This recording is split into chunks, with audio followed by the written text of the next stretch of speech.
Hey you. Yeah, you watching this right now. Pause for a second, take a deep breath. Imagine this. Someone cuts you off in traffic, your boss sends a snarky email, or a heated argument breaks out online, tempting you to fire back with all you've got. Your heart races, your palms sweat, and that urge to react, to explode, to defend, to prove your point, feels almost unstoppable. But what if I told you that the real strength, the kind that changes your life, lies in choosing not to react impulsively? That's where we're going today, and trust me, this is a game changer. Welcome to this journey, a moment to step back, reflect, and rediscover a power you've always had but might have forgotten. I'm here to talk about something ancient yet incredibly relevant. The quiet strength of mastering your responses in a world that thrives on chaos, outrage, and instant reactions. This isn't just about keeping your cool. It's about reclaiming your peace, your freedom, and your ability to live life on your terms. So grab a coffee, get comfortable, and let's dive into what it means to find strength in stillness. If this resonates with you, hit that like button, share this with someone who needs it, and let's walk this path together. We live in a world that's practically begging us to lose it. Scroll through social media, and it's a battlefield of hot takes, clapbacks, and viral rants. Turn on the news, and it's a 24/7 cycle of outrage. Someone says something careless at work, and suddenly you're stewing for hours. It's like the world is designed to push our buttons, daring us to react without thinking. And let's be honest, most of us take the bait. I know I have. Just last week, I got a text that rubbed me the wrong way, and before I knew it, I was typing a fiery response, ready to hit send. Sound familiar? But here's the thing. Every time we give in to that knee-jerk reaction, we're handing over our power.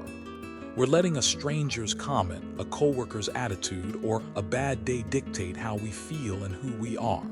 And in that moment, we're not in control, they are. That's not freedom. That's chaos. The ancient Stoics, those wise philosophers like Marcus Aurelius and Epictetus, saw this clearly. They said something profound that still hits hard today. You're not disturbed by events themselves, but by the way you judge them. In other words, it's not the traffic, the email, or the argument that's stealing your peace. It's what you tell yourself about it. Think about that for a second. That annoying coworker who snapped at you. They didn't make you angry. Your judgment may be thinking they're disrespecting me. Did that long line at the grocery store, it didn't make you frustrated. Your thought, I don't have time for this. Did. The Stoics remind us that the real battle isn't out there in the world, it's in here in our minds. And the good news, that's a battle we can win. So, how do we win? It's not about shutting down your emotions or pretending you're a robot who never feels anything. No, it's about finding the space. The tiny, sacred gap between what happens to you and what you choose to do next. That gap is where your power lies. It's where you decide to breathe instead of snap, to listen instead of argue, to let go instead of hold on. That gap is your freedom. Let me share a story. A friend of mine, Sarah, used to get so worked up every time her neighbor parked in her spot.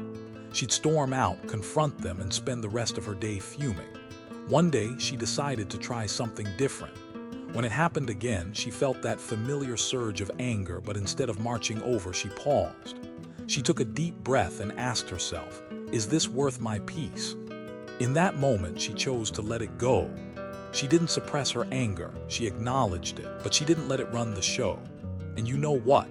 She felt lighter, stronger, like she'd taken back control. That's the power of the gap. This isn't about ignoring your feelings. Emotions are real and they're part of being human. Whether it's anger, sadness, or fear, they're not the enemy. The trick is learning to feel them without letting them drive. Imagine your emotions as passengers in your car.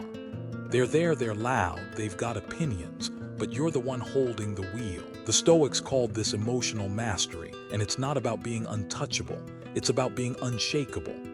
Why am I so passionate about this? Because in 2025, the world is louder than ever.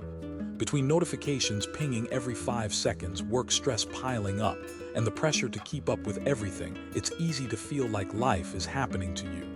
I've been there. Last year, I got caught in a spiral of reacting to every little thing. emails, comments, even my own mistakes. It was exhausting. Then I stumbled across Stoicism, and it was like someone handed me a map out of the chaos. I realized I didn't have to control everything around me. I just had to control how I responded. And let me tell you, that shift changed everything. Here's a question for you. When was the last time you reacted in a way you regretted? Maybe you snapped at your partner, posted something online you later deleted, or let a bad moment ruin your whole day. What if in that moment you'd paused?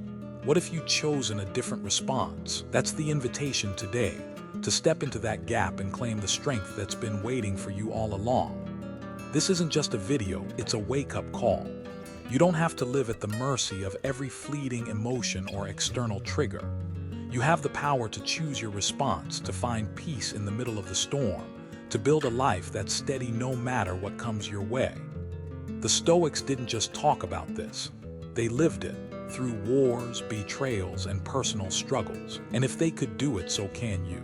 So here's what I want you to do. First, try this today. The next time you feel that urge to react, whether it's anger, frustration, or hurt, pause for one breath. Just one. Ask yourself, do I want to give this moment my power? Then choose. Second, if this message hits home, hit that like button. It helps spread this wisdom to others who need it. And share this video with someone in your life, a friend, a coworker, anyone who might be struggling to find their calm in the chaos. Let's build a community of people choosing strength over reaction, peace over chaos. Finally, stick with me. This is just the start. In the next video, we'll dive deeper into understanding your emotional triggers, those hidden buttons that set you off, and how to take back control. Subscribe, turn on notifications, and let's keep walking this path together, because every step you take toward mastering your responses is a step toward a freer, stronger, more unshakable you. Hey there, friend. Let's take a moment to get real. Have you ever snapped at someone, maybe your partner, a coworker, or even a stranger, and later wondered, why did I get so upset over that? Maybe it was a small comment that hit you harder than it should have, or a moment of feeling ignored that sent you spiraling. We've all been there, caught in the heat of an emotion that feels like it's running the show. But here's the secret. Those moments aren't just about what's happening now. They are messengers carrying stories from your past, and today we're going to learn how to listen to them. Welcome to part 1 of our journey to emotional mastery, understanding your emotional triggers. This is about discovering why you feel what you feel and how to take back control. So, stick with me, hit that like button if this speaks to you, and let's dive in. Picture this. You're in a meeting and someone critiques your idea. Before you can even process it, a wave of anger surges through you. Or maybe you're at a family gathering, someone overlooks you, and suddenly you're fighting back a sting of hurt that feels way bigger than the moment. Why does that happen? The Stoics, those wise thinkers like Marcus Aurelius, had an answer. If you're pained by any external thing, it's not the thing that disturbs you, but your judgment about it. In other words, it's not the critique or the oversight that's got you rattled. It's the story you're telling yourself about it, a story that often started long before today. Every emotion you feel is like a letter from your past. It's not just about the present moment. It's about old wounds, childhood memories, or times when you felt unheard, unvalued, or unsafe. I remember a time when a friend's offhand comment about my work sent me into a tailspin. I was fuming, ready to fire back, until I stopped and asked myself, why am I this upset? Turns out it wasn't just about the comment. It reminded me of being dismissed as a kid, always trying to prove I was good enough. That's what emotional triggers are. Invisible threads connecting today's reactions to yesterday's experiences. Here's a question for you. When was the last time you overreacted to something small? Maybe a coworker's tone, a friend's canceled plans, or even a stranger's dirty look. What did it feel like? Did it bring up something deeper, something older? These moments are clues, and learning to read them is the first step to emotional freedom. So, how do we start decoding these emotional messages? It begins with self-awareness, becoming a student of your own mind. The Stoics were masters at this. Marcus Aurelius spent hours reflecting on his thoughts, not to judge himself, but to understand. He knew that to control your reactions, you first have to see what's driving them. And here's the thing. You don't need to fix yourself or feel ashamed of your emotions. You just need to notice them, like a scientist observing an experiment, with curiosity, not blame. Try this. The next time you feel a strong emotion, anger, sadness, anxiety, pause. Take a deep breath and ask, what am I really reacting to? Is it just the situation, or is there more? Maybe that coworker's critique stung because it echoed a fear of not being good enough. Maybe feeling ignored at a party tapped into an old loneliness you thought you'd left behind. These aren't signs of weakness, they are invitations to know yourself better. I'll share something personal. A while back, I noticed I'd get defensive every time someone gave me feedback. It was like a reflex. I'd tense up, ready to argue. Then I started paying attention. I realized it wasn't about the feedback itself. It was about a deeper fear of failure, rooted in years of trying to prove myself in a competitive job. Once I saw that pattern, it lost some of its grip. I could hear feedback without feeling attacked. That's the magic of self-awareness. It doesn't erase the trigger, but it loosens its hold. Why does this matter? Because understanding your triggers is the key to emotional resilience. When you know what sets you off, you can step back and choose how to respond instead of being swept away. It's like turning on a light in a dark room full of obstacles. Suddenly, you see the furniture you've been tripping over for years. You don't blame the room for being dark, you just navigate it with clarity. The Stoics called this moving toward neutrality. Not numbness, but a place where events don't automatically hijack your emotions. Imagine someone cuts you off in traffic. Your first instinct might be rage, how dare they? But with awareness, you notice the anger and think, okay, this is hitting my need to feel respected. Do I want to let this ruin my day? Most of the time, the answer is no. You let it go not because you're weak, but because you're strong enough to choose your peace. Here's a practical tip. Start small. Next time you feel triggered, take 10 seconds. Close your eyes, breathe, and name the feeling. I'm feeling angry. Then ask, what's this about? Is it just this moment or something deeper? Write it down if you can. I keep a little notebook for moments like these, and it's like having a map of my emotional landscape. Over time, you'll spot patterns. Maybe criticism always hits hard, or being left out feels personal. Those patterns are your guide to building a stronger, steadier you. This journey isn't about becoming emotionless. It's about becoming free to feel deeply without being ruled by those feelings. The Stoics didn't aim to shut off their emotions. They aimed to understand them, to live with clarity and purpose. And here's the beautiful part. This isn't a one-and-done deal.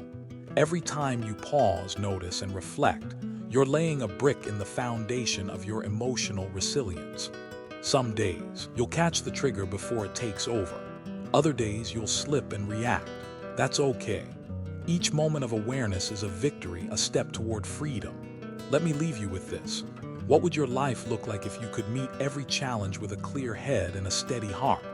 If a harsh word, a setback, or a moment of rejection didn't send you spiraling, but instead became a chance to grow? That's the path we're on, and it starts with understanding your triggers. So, try it today. The next time you feel that emotional wave, pause, ask, listen. You're not just reacting, you're rewriting the story. If this resonates, hit that like button and share this video with someone who might need a nudge to start this journey. And don't go anywhere, we're just getting started. In the next video, we'll explore how your body sends the first signals of emotion and how to use those signals to stay in control. Subscribe, turn on notifications, and let's keep going together. Because every step you take to understand yourself is a step toward a freer, stronger you. Hey, you, yes, you right there watching this. Let's do something real quick. Take a deep breath. Feel that. The air moving in, your chest rising, maybe a little tension in your shoulders easing up. That's your body talking, and it's got a lot to say, especially when it comes to your emotions. Today, we're diving into part 2 of our journey to emotional mastery, noticing your body as your emotional alarm system. Before your mind even starts spinning a story, your body is already sending you signals. racing heart, tight chest, shallow breaths. Those aren't just random sensations. They're your early warning system, and learning to listen to them can change the way you handle life's ups and downs. So grab a seat, maybe a notebook, and let's explore how your body can be your greatest ally in staying calm and in control. If this resonates, hit that like button and let's get started. Picture this: you're stuck in traffic, late for an important meeting. Your boss sends a text, "Where are you?" Instantly, your heart starts pounding, your jaw clenches, and your stomach knots up. You're mad at the traffic, at your boss, at the world. But here's the wild part. Before your brain even had time to think, "This is so unfair," your body was already sounding the alarm. That racing heart, that tight chest, they're your body's way of saying, "Hey, something's up." Long before you name the emotion, anger, anxiety, frustration, your body is waving a red flag. The Stoics, those ancient philosophers like Marcus Aurelius, didn't talk about the body directly all that much, but they were obsessed with self-awareness. They knew that to master your mind, you have to start where emotions are born, and that's in the body. Every emotion has a physical signature. Anger might tighten your shoulders. Anxiety might flutter in your stomach. Sadness might feel like a heavy stone in your chest. These aren't accidents. They're your body's way of getting your attention before your thoughts spiral out of control. I'll let you in on a personal story. A few months ago, I was in a heated discussion with a friend. They said something that stung, and before I could even process why, I felt my fists clench and my breath get shallow. I was ready to snap back, but then I noticed those physical cues. That pause, just noticing my body, gave me a second to step back and think, okay, what's really going on here? That moment saved me from saying something I'd regret. Have you ever felt that? A physical signal like a racing pulse or a knot in your gut that hits before you even know what's wrong. That's your body talking, and it's trying to help you. So, why does this matter? Because noticing your body's signals creates a pause, a tiny window where you get to choose how to respond instead of just reacting on autopilot. The Stoics were all about that pause. It's what separates a knee-jerk outburst from a thoughtful response. When you tune into your body, you're not just feeling the emotion. You're stepping outside of it, observing it like a scientist. That's where your power lies. Think about it like this. Your body is like an early warning system on a ship. Before a storm hits, the radar picks up signals, rough waves, dark clouds. If you ignore those signals, you're caught off guard when the storm arrives.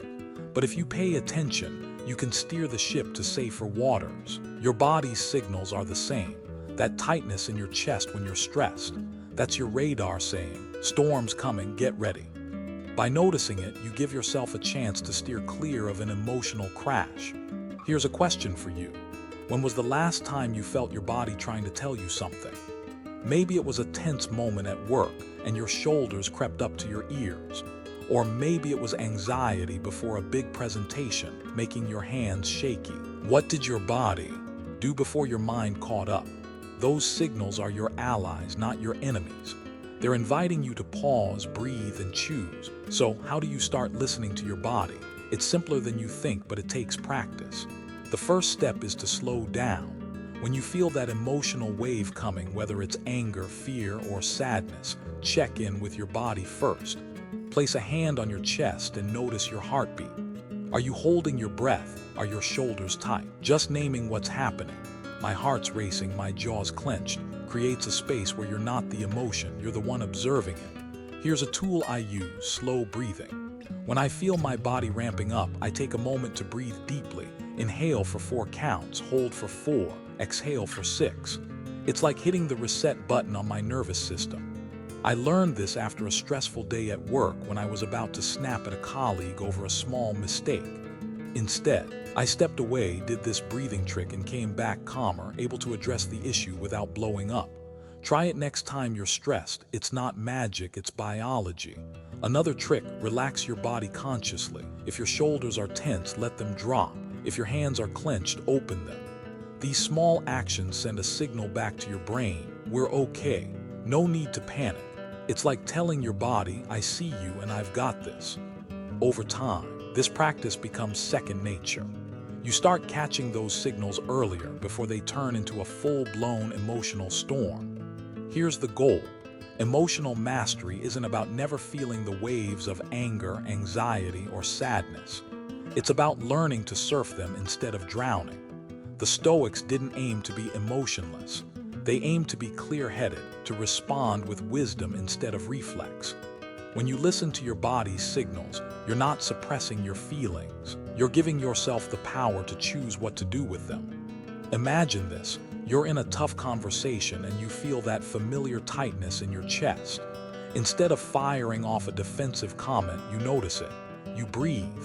You think, okay, something's stirring inside me. Let's figure this out. That's you taking the wheel, steering through the storm instead of being tossed by it. And let me tell you, that feels like freedom. Here's my challenge for you today.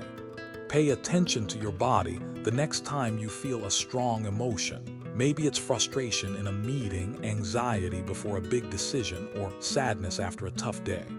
What's your body saying? A racing heart, a heavy chest. Write it down if you can, or just notice it. Then try one slow, deep breath. See what shifts. You're not trying to stop the emotion. You're learning to move with it. This journey of noticing your body's signals is about reclaiming your power. Your body is your ally, always sending you clues to help you stay grounded. The Stoics knew that self-awareness starts where emotions begin, in the body. By listening, you're not just reacting, you're choosing, and that's where your strength lies. If this hits home, hit that like button and share this video with someone who might need to hear it. A friend, a family member, anyone who's ever felt swept away by their emotions. Let's build a community of people learning to surf life's waves with clarity and calm. And don't go anywhere. We're diving deeper in the next video, exploring how to create a pause before you react, giving you even more control over your emotional storms. Subscribe, turn on notifications, and let's keep going together. Hey there, friend. Let's take a moment, just a quick one.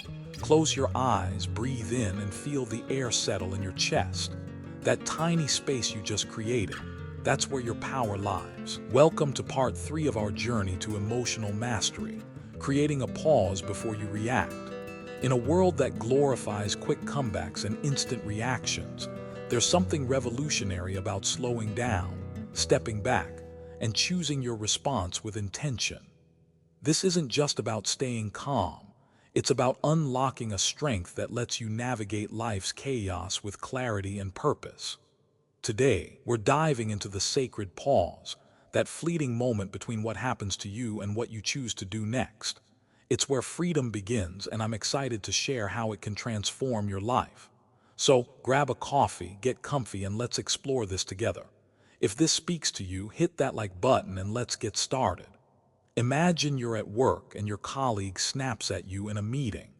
Your first instinct is to fire back, defend yourself, prove them wrong.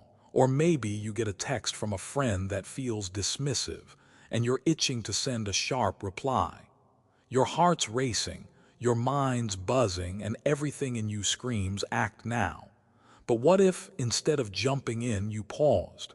Just for a second. That tiny gap between the trigger and your reaction is what the Stoics called the space where freedom lives. Epictetus, one of those wise Stoic philosophers, put it perfectly. We are not disturbed by events, but by the views we take of them. That view, your judgment, happens in the pause. It's the moment where you decide whether to let that colleague's comment ruin your day or to respond with calm. It's where you choose whether that text defines your worth or becomes just a moment you let pass. That pause is sacred because it's where you take back control, where you stop being a puppet to your impulses and start being the author of your actions. I've been there. Last month, I got an email from a client that felt like a punch in the gut, critical, short, and honestly, kind of rude. My fingers were hovering over the keyboard, ready to type a defensive reply, but something stopped me. I took a breath, stepped away, and gave myself a moment to think. That pause saved me from escalating a situation that didn't need to escalate. Have you ever had a moment like that, where you felt the urge to react but wished you'd waited just a beat longer. That's the power we're tapping into today. Here's why this is harder than it sounds. Our bodies are wired for speed. When something triggers us, whether it's a harsh word, a stressful situation, or a perceived slight, our biology kicks into gear. It's that old fight, flight, or freeze response left over from when our ancestors needed to outrun predators. Your heart races, your muscles tense, and your brain says, do something now. In 2025, we're not dodging saber-toothed tigers, but that same instinct can ruin a conversation, a relationship, or even a career if we let it take the wheel. The Stoics understood this, even without modern neuroscience. They knew that true strength isn't about reacting faster. It's about slowing down enough to align your actions with your values. That colleague's snarky comment, it might trigger your fight response, but does snapping back align with who you want to be? That friend's text, it might make you want to flee or freeze, but is shutting down or lashing out really the answer? The pause is how you break that biological tug-of-war and choose a response that reflects your best self. Think about this. When was the last time you reacted too quickly and regretted it? Maybe you raised your voice at your kid, sent a text you wished you could unsend, or stewed over something small all day. What could have changed if you'd given yourself just a moment to pause? That's the question we're answering today. So, how do you actually create this pause? It's not about willpower alone, it's about building habits that give you space to choose. The simplest, most powerful tool is your breath. When you feel that emotional surge, anger, anxiety, hurt, take one slow, conscious breath. Inhale for 4 counts, hold for 4, exhale for 6. It's like hitting the brakes on your nervous system, telling your body, we're safe, we've got time to think. I started doing this during stressful moments at work, and it's like a mini reset. One breath can change the entire trajectory of a moment. Here's another tool. Ask yourself 3 questions before you act. Is this necessary? Is it kind? Is it wise? These questions act like a filter, helping you sift through the chaos of emotion to find clarity. I used this trick when a family member made a comment that hit a nerve during a holiday dinner. Instead of firing back, I paused, breathed, and asked myself those questions. Turns out, responding wasn't necessary. It wasn't going to change anything. So I let it go, and the evening stayed peaceful. Try it next time you're triggered. It's like giving your brain a moment to catch up with your heart. Here's where the magic happens. The pause builds resilience. It's not about being passive or letting people walk all over you. It's about responding from a place of clarity, not chaos. Marcus Aurelius, who faced wars and betrayals as a Roman emperor, wrote, "You have power over your mind, not outside events. Realize this and you will find strength." That strength comes from restraint, from refusing to let every trigger pull you into a fight you don't need to have. This kind of strength transforms relationships. Instead of arguing with your partner over a small misunderstanding, a pause lets you respond with understanding. Instead of snapping at a coworker, you address the issue with calm. It even changes how you see yourself. Every time you pause, you're proving you're stronger than your impulses. You're building a foundation that can't be shaken by a bad day or a harsh word. Let me share a quick story. I used to be the guy who'd react instantly to any slight. Like when someone cut me off in traffic, I'd honk and fume. But after practicing this pause, I started noticing a shift. Last week, someone swerved in front of me, and instead of honking, I took a breath, asked myself, is this worth my energy? And let it go. I drove on, calm and centered. That's not weakness, that's power. This pause isn't just a trick, it's a way of life. It's the difference between being dragged by your emotions and steering your own course. The Stoics lived this, choosing wisdom over impulse even in the toughest moments. And if they could do it, so can you. Here's your challenge today. The next time you feel that urge to react, whether it's anger at a coworker, frustration in traffic, or hurt from a loved one, pause. Take one deep breath. Ask, is this necessary, kind, wise? See what changes. If this resonates, hit that like button and share this video with someone who could use a little more calm in their life. A friend, a family member, anyone who's ever been swept away by a moment. Let's build a community of people choosing clarity over chaos. And stick with me. In the next video, we'll explore how to bring mindfulness into your daily life, making this pause a natural part of who you are. Subscribe, turn on notifications, and let's keep going together. Hey there, friend. Let's try something simple right now. Take a moment to notice where you are. Feel the weight of your body on the chair, the texture of your clothes, the air moving as you breathe.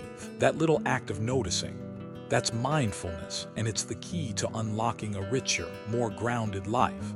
Welcome to part 4 of our journey to emotional mastery, practicing mindfulness in daily life. In a world that's always pulling us in a million directions, notifications, deadlines, endless to-do lists, being fully present is like finding an anchor in a storm. This isn't about sitting cross-legged on a mountain. It's about bringing awareness to the small moments that make up your day. Today, we're diving into how mindfulness can sharpen your focus, steady your emotions, and transform the way you live. So grab a drink, settle in, and let's explore this together. If this resonates, hit that like button and let's get started. Mindfulness sounds like one of those buzzwords that gets thrown around a lot, but it's simpler than you think. It's about being fully here, right now in this moment. Whether you're eating breakfast, walking to your car, or talking to a friend.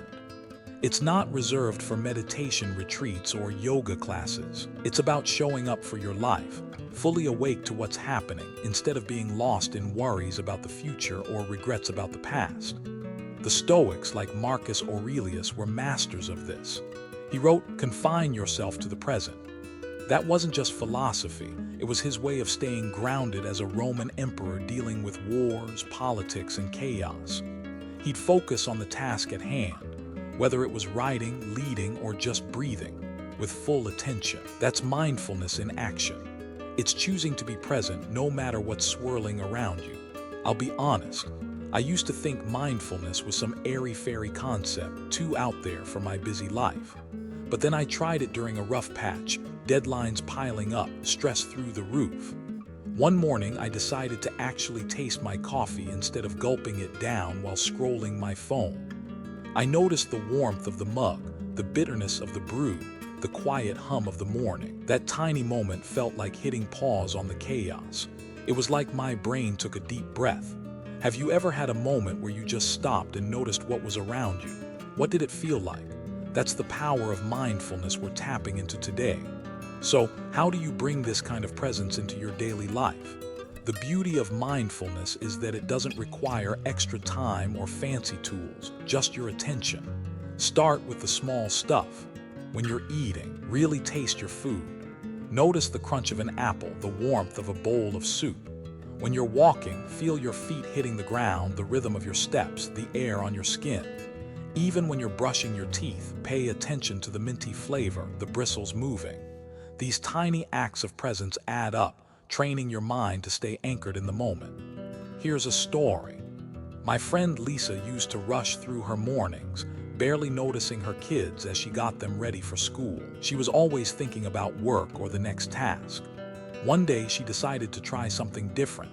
During breakfast, she put her phone away and focused on her kids' chatter, the way her daughter giggled, the silly faces her son made while eating cereal.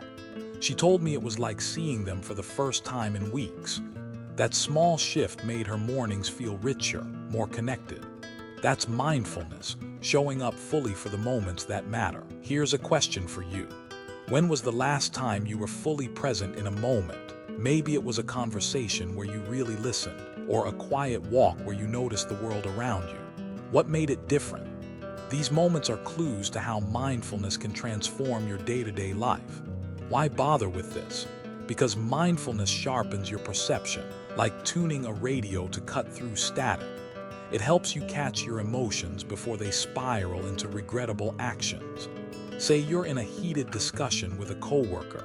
If you're distracted, lost in your head, you might snap or say something you regret.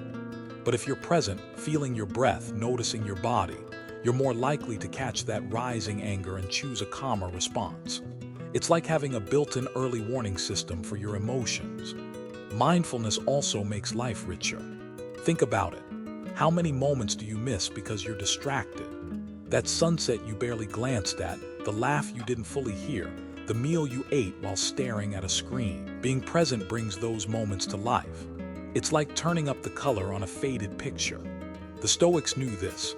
Marcus Aurelius didn't just endure life's chaos. He found meaning in the small, present moments, whether it was a quiet morning or a tough decision. I started practicing this during walks with my dog.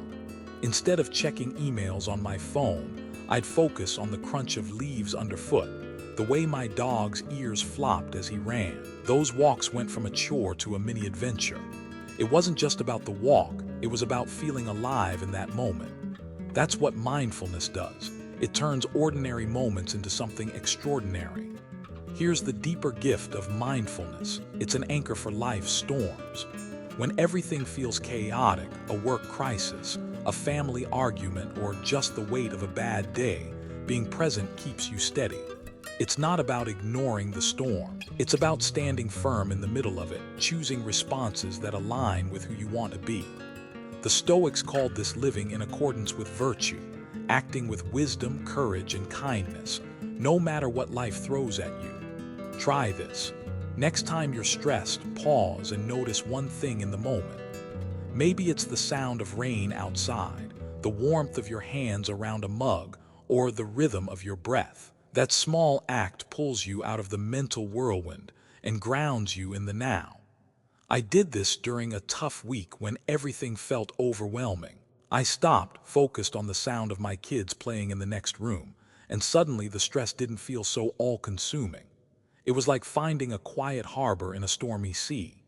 Here's your challenge today. Pick one moment in your day, eating lunch, walking to your car, or even washing dishes, and be fully present. Notice the smells, sounds, textures. What's it like to really show up for that moment?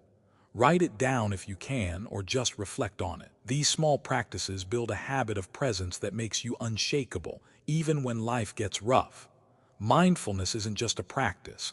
It's a way of reclaiming your life, one moment at a time. The Stoics lived this, finding strength in the present even amidst chaos. You can too.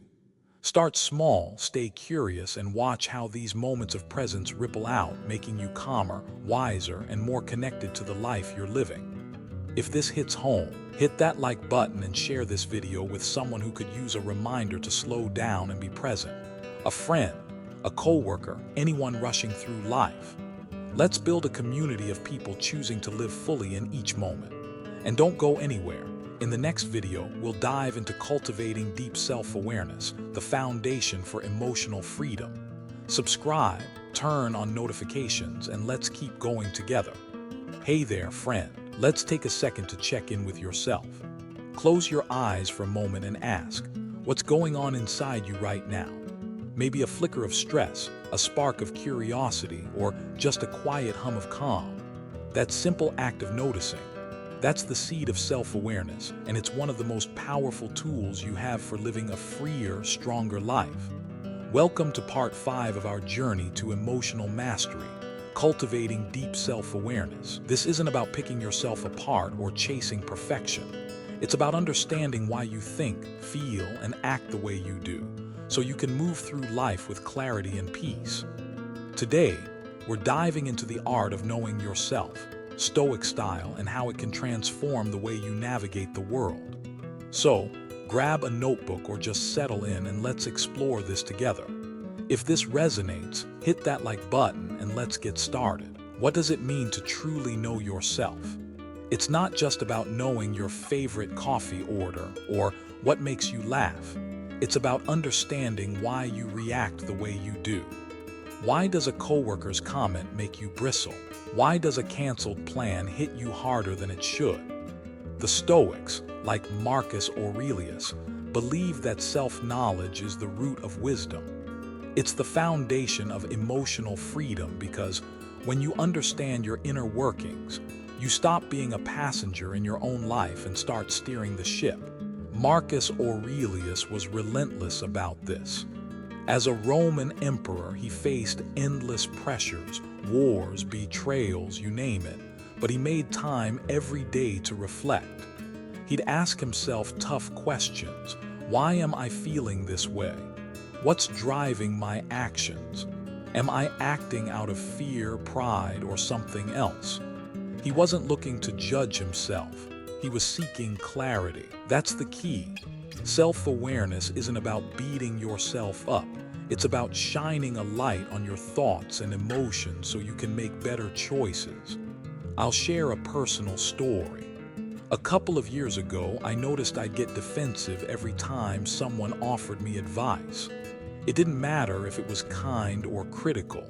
I'd shut down or argue. One day I sat down and asked myself, why does this bother me so much? It wasn't easy, but I realized it came from a fear of not being seen as competent, tied to years of trying to prove myself in a tough work environment. Seeing that truth was like unlocking a door. I didn't fix it overnight, but understanding why I reacted that way gave me the power to change. Have you ever noticed a pattern in how you react? What might it be telling you about yourself? Here's where self-awareness starts.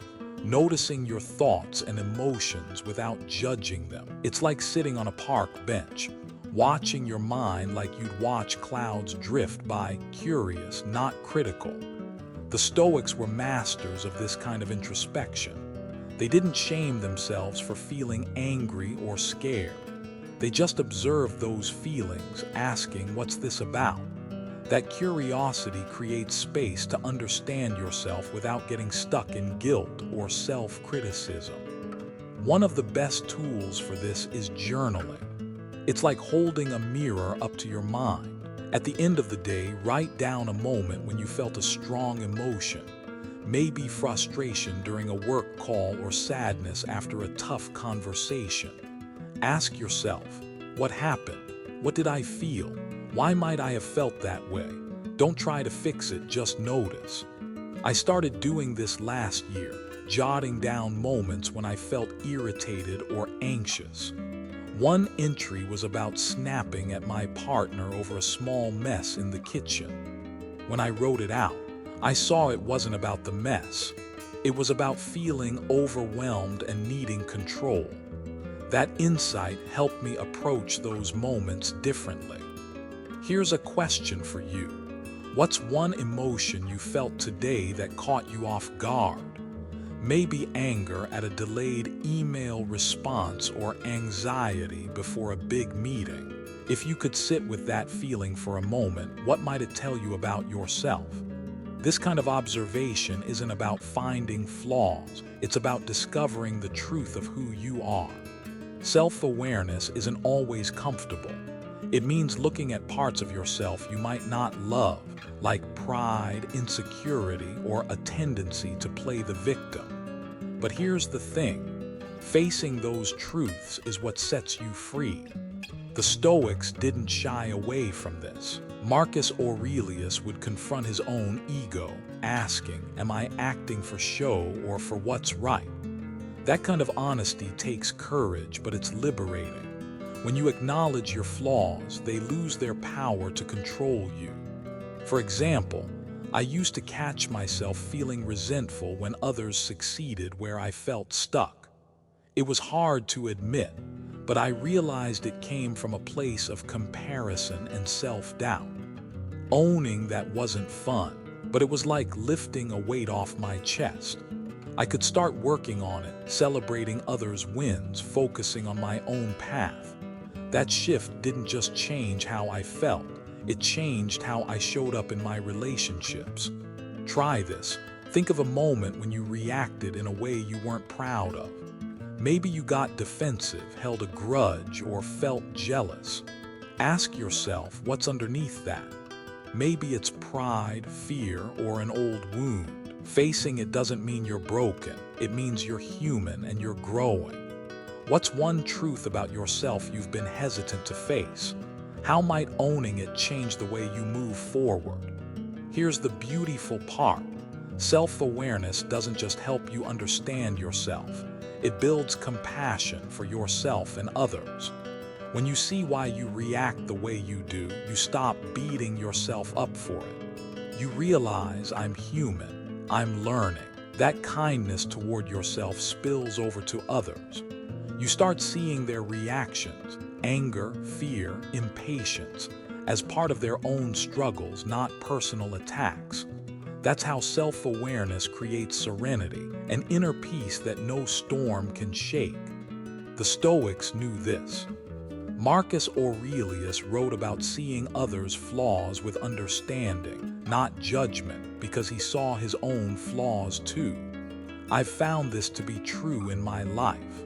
Once I understood my own triggers, like my defensiveness around advice, I could see others' reactions with more patience.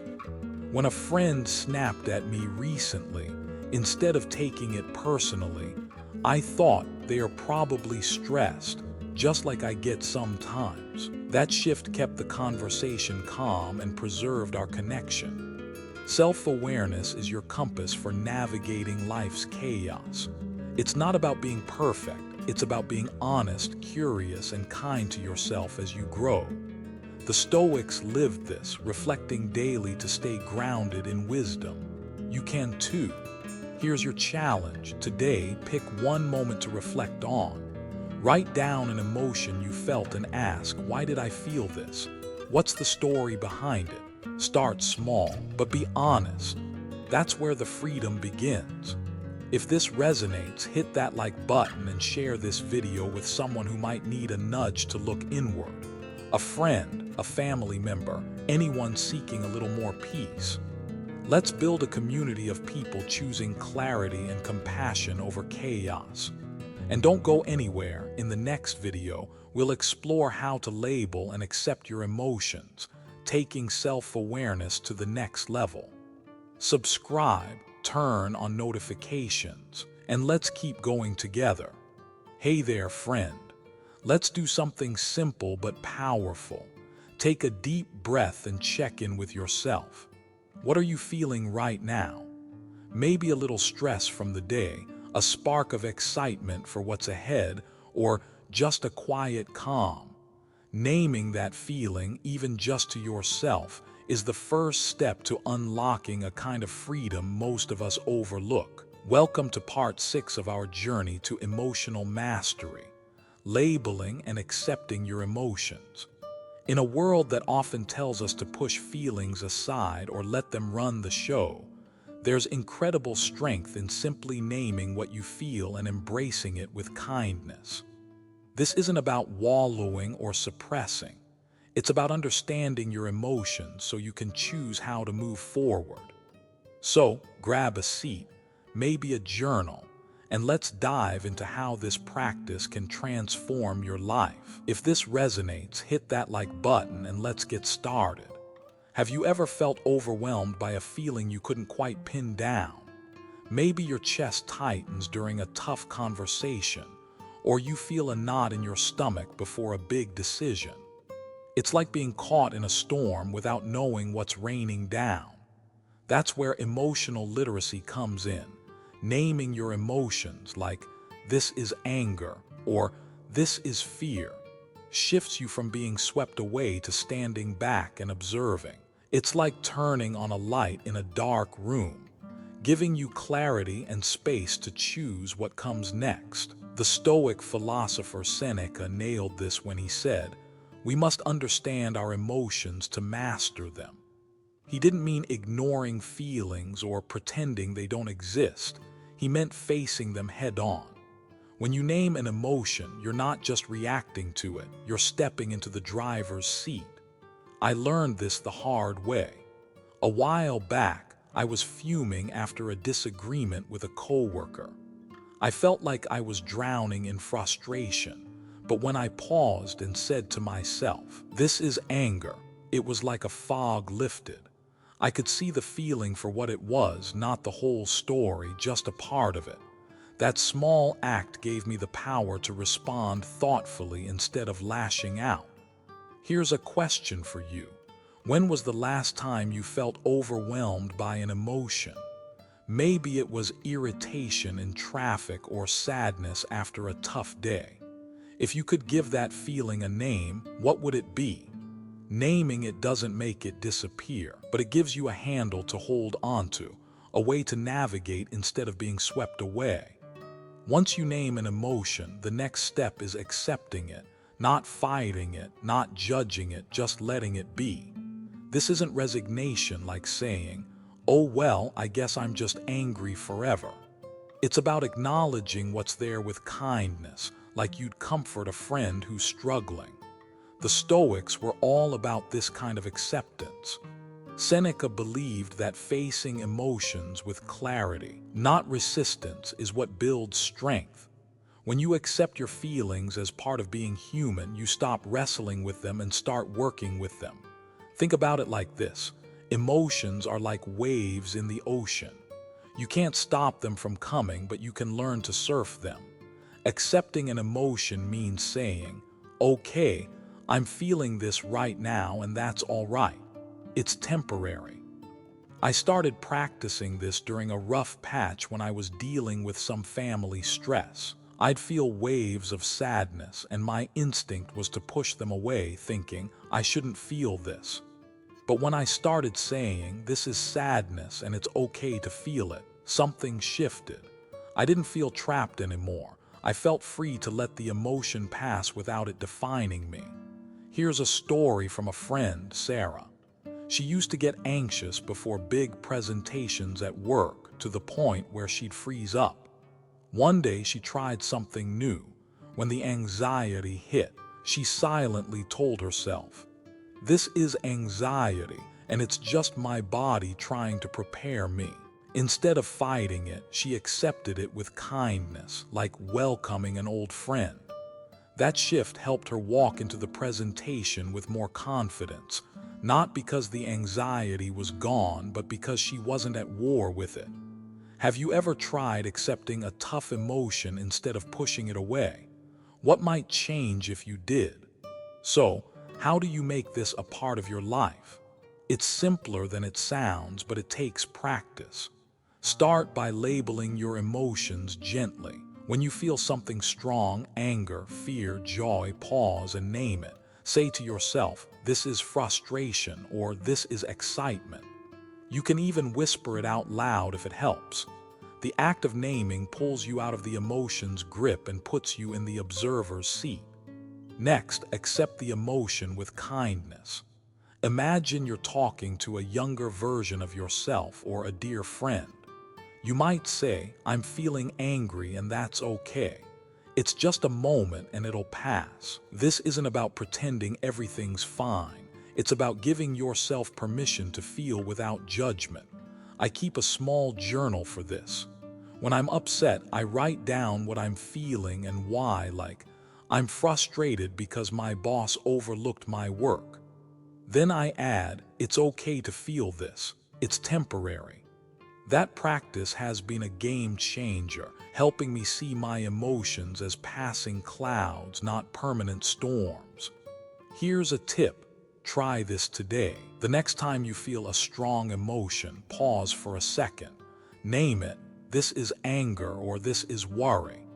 Then take a deep breath and say, "It's okay to feel this right now." Notice what happens. For me, this practice turned a recent moment of irritation, when a neighbor was blasting music late at night, into a chance to stay calm.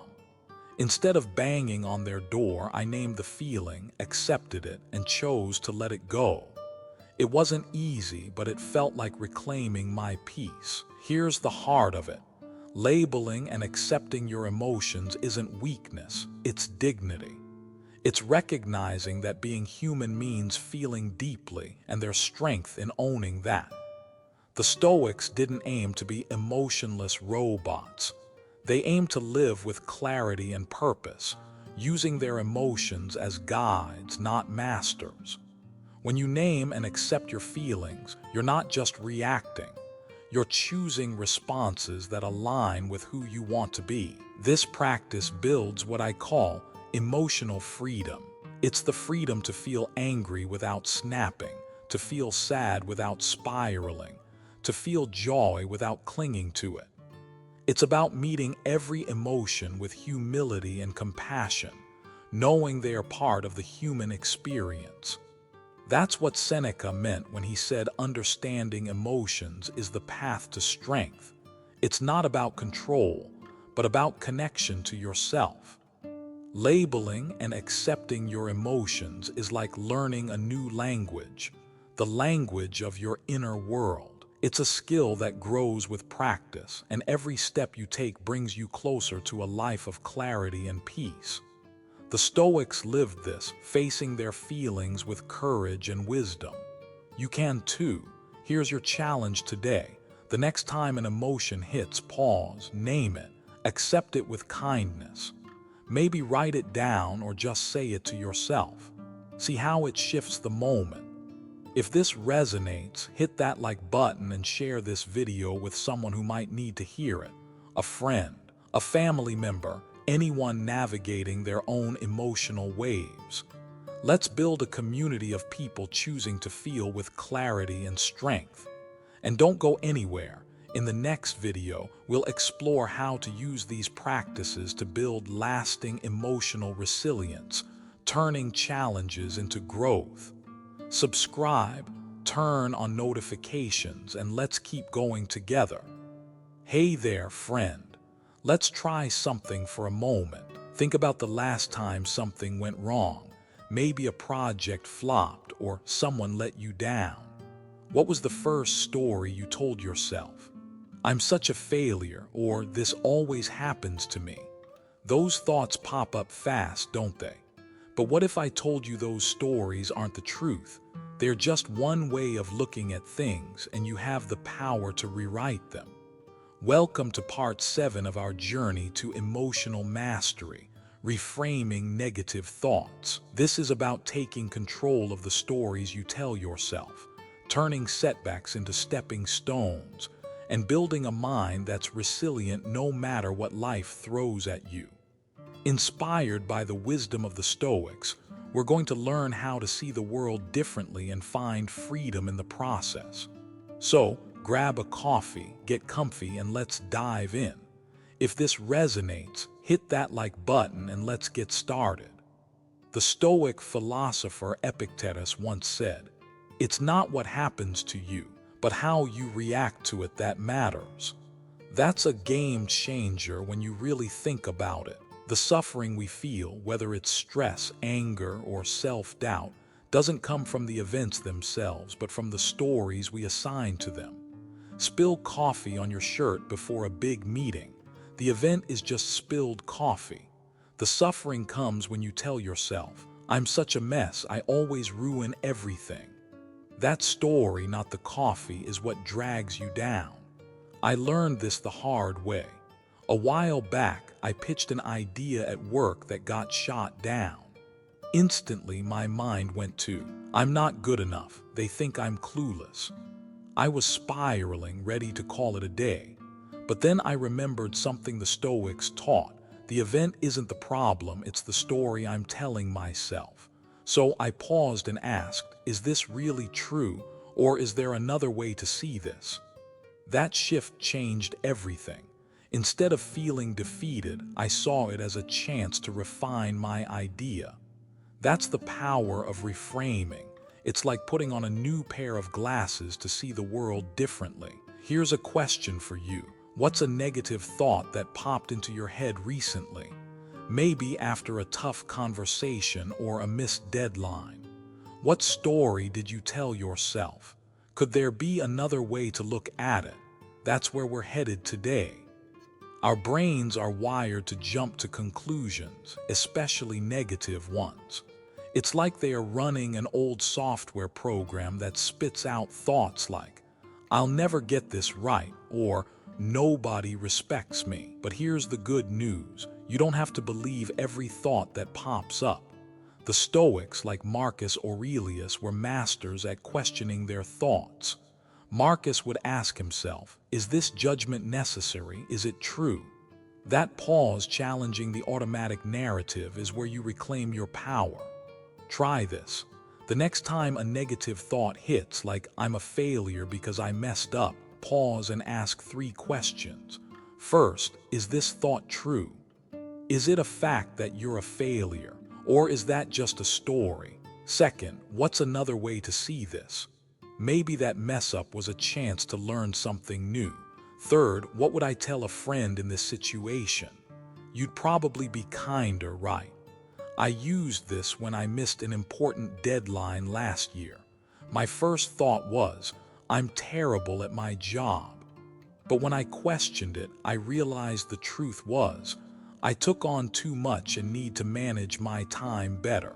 That reframe turned a moment of self-doubt into a plan for growth. Think about a moment when you were hard on yourself. What was the thought? If you could rewrite that story with a kinder, more constructive perspective, what would it be? This practice isn't about ignoring reality. It's about seeing it clearly and choosing a story that empowers you. Here's a Stoic secret. Events aren't good or bad. They are neutral. It's our interpretation that gives them meaning. Marcus Aurelius practiced this by reminding himself that things like rejection, failure, or conflict were just events, not disasters. By seeing them as neutral, he could choose how to respond, not just react. Reframing negative thoughts as neutral builds resilience because it strips away the emotional charge and opens up possibilities. For example, getting passed over for a promotion stings. The automatic thought might be, I'm not good enough. But what if you reframed it as, this is just an event. It doesn't define me. Maybe it's a chance to explore new opportunities or sharpen my skills. That shift doesn't erase disappointment, but it keeps it from controlling you. I tried this when a friend canceled plans last minute. Instead of thinking, they don't value me, I reframed it. This is just a scheduling conflict. It's a chance to enjoy some quiet time. Suddenly, the evening felt like a gift, not a slight. Here's a challenge. Think of a recent setback, a missed opportunity, a tough conversation. What's a neutral way to describe it without labeling it as bad? How does that change the way you feel? Neutrality is like clearing the fog. It lets you see the path forward. Reframing isn't just about avoiding negativity. It's about building a habit of constructive thinking. Every setback can be a lesson, every challenge a possibility. The Stoics saw life as a training ground for growth, and reframing is how you turn obstacles into opportunities. Lost a job. Instead of my life is over, try. This is a chance to find something that aligns with my passions. A harsh critique. Instead of they hate me, think, this feedback could help me improve.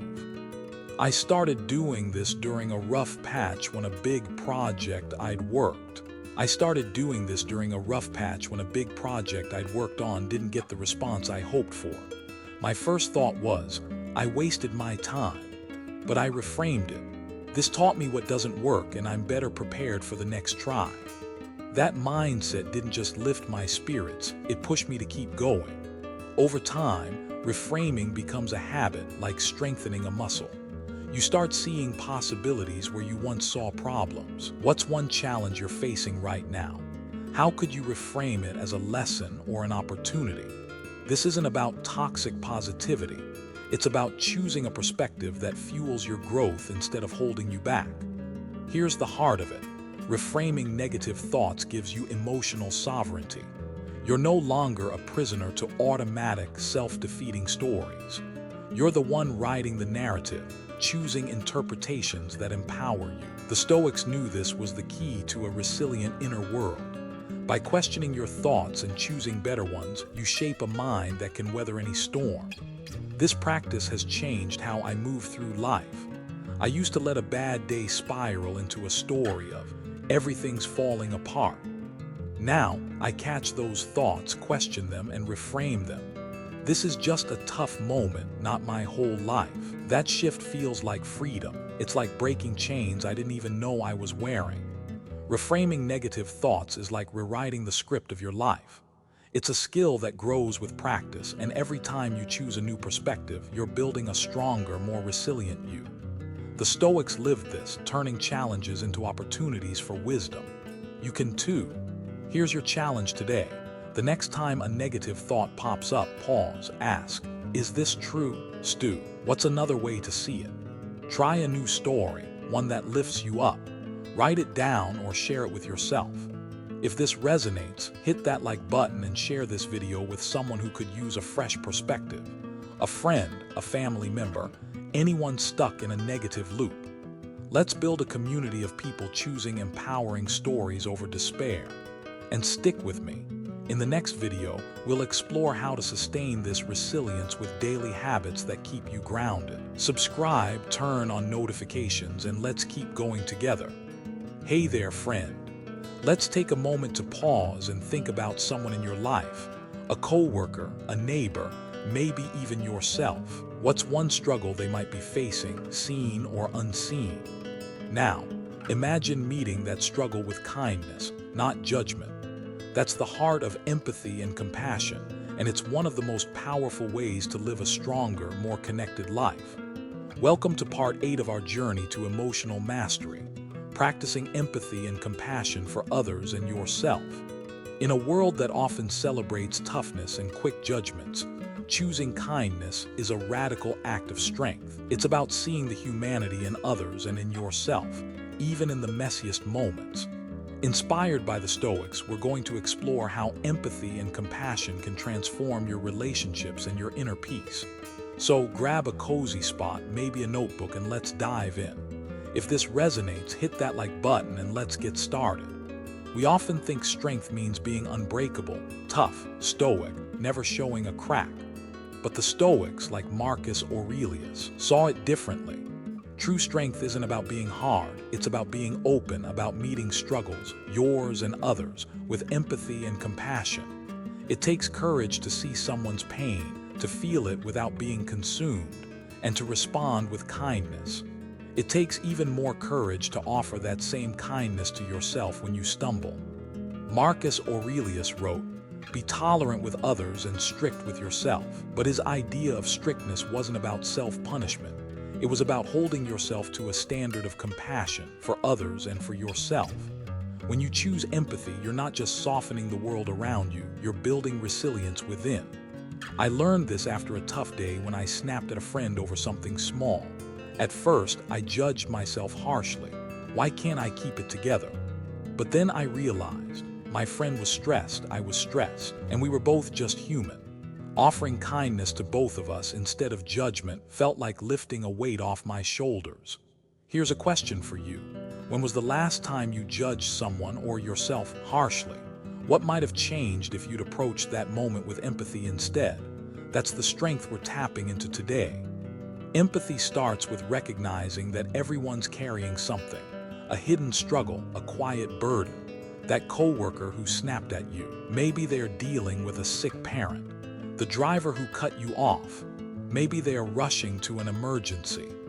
Marcus Aurelius urged us to see others' humanity, to pause before judging. That pause keeps you from reacting with anger and helps you stay centered, no matter what's thrown at you.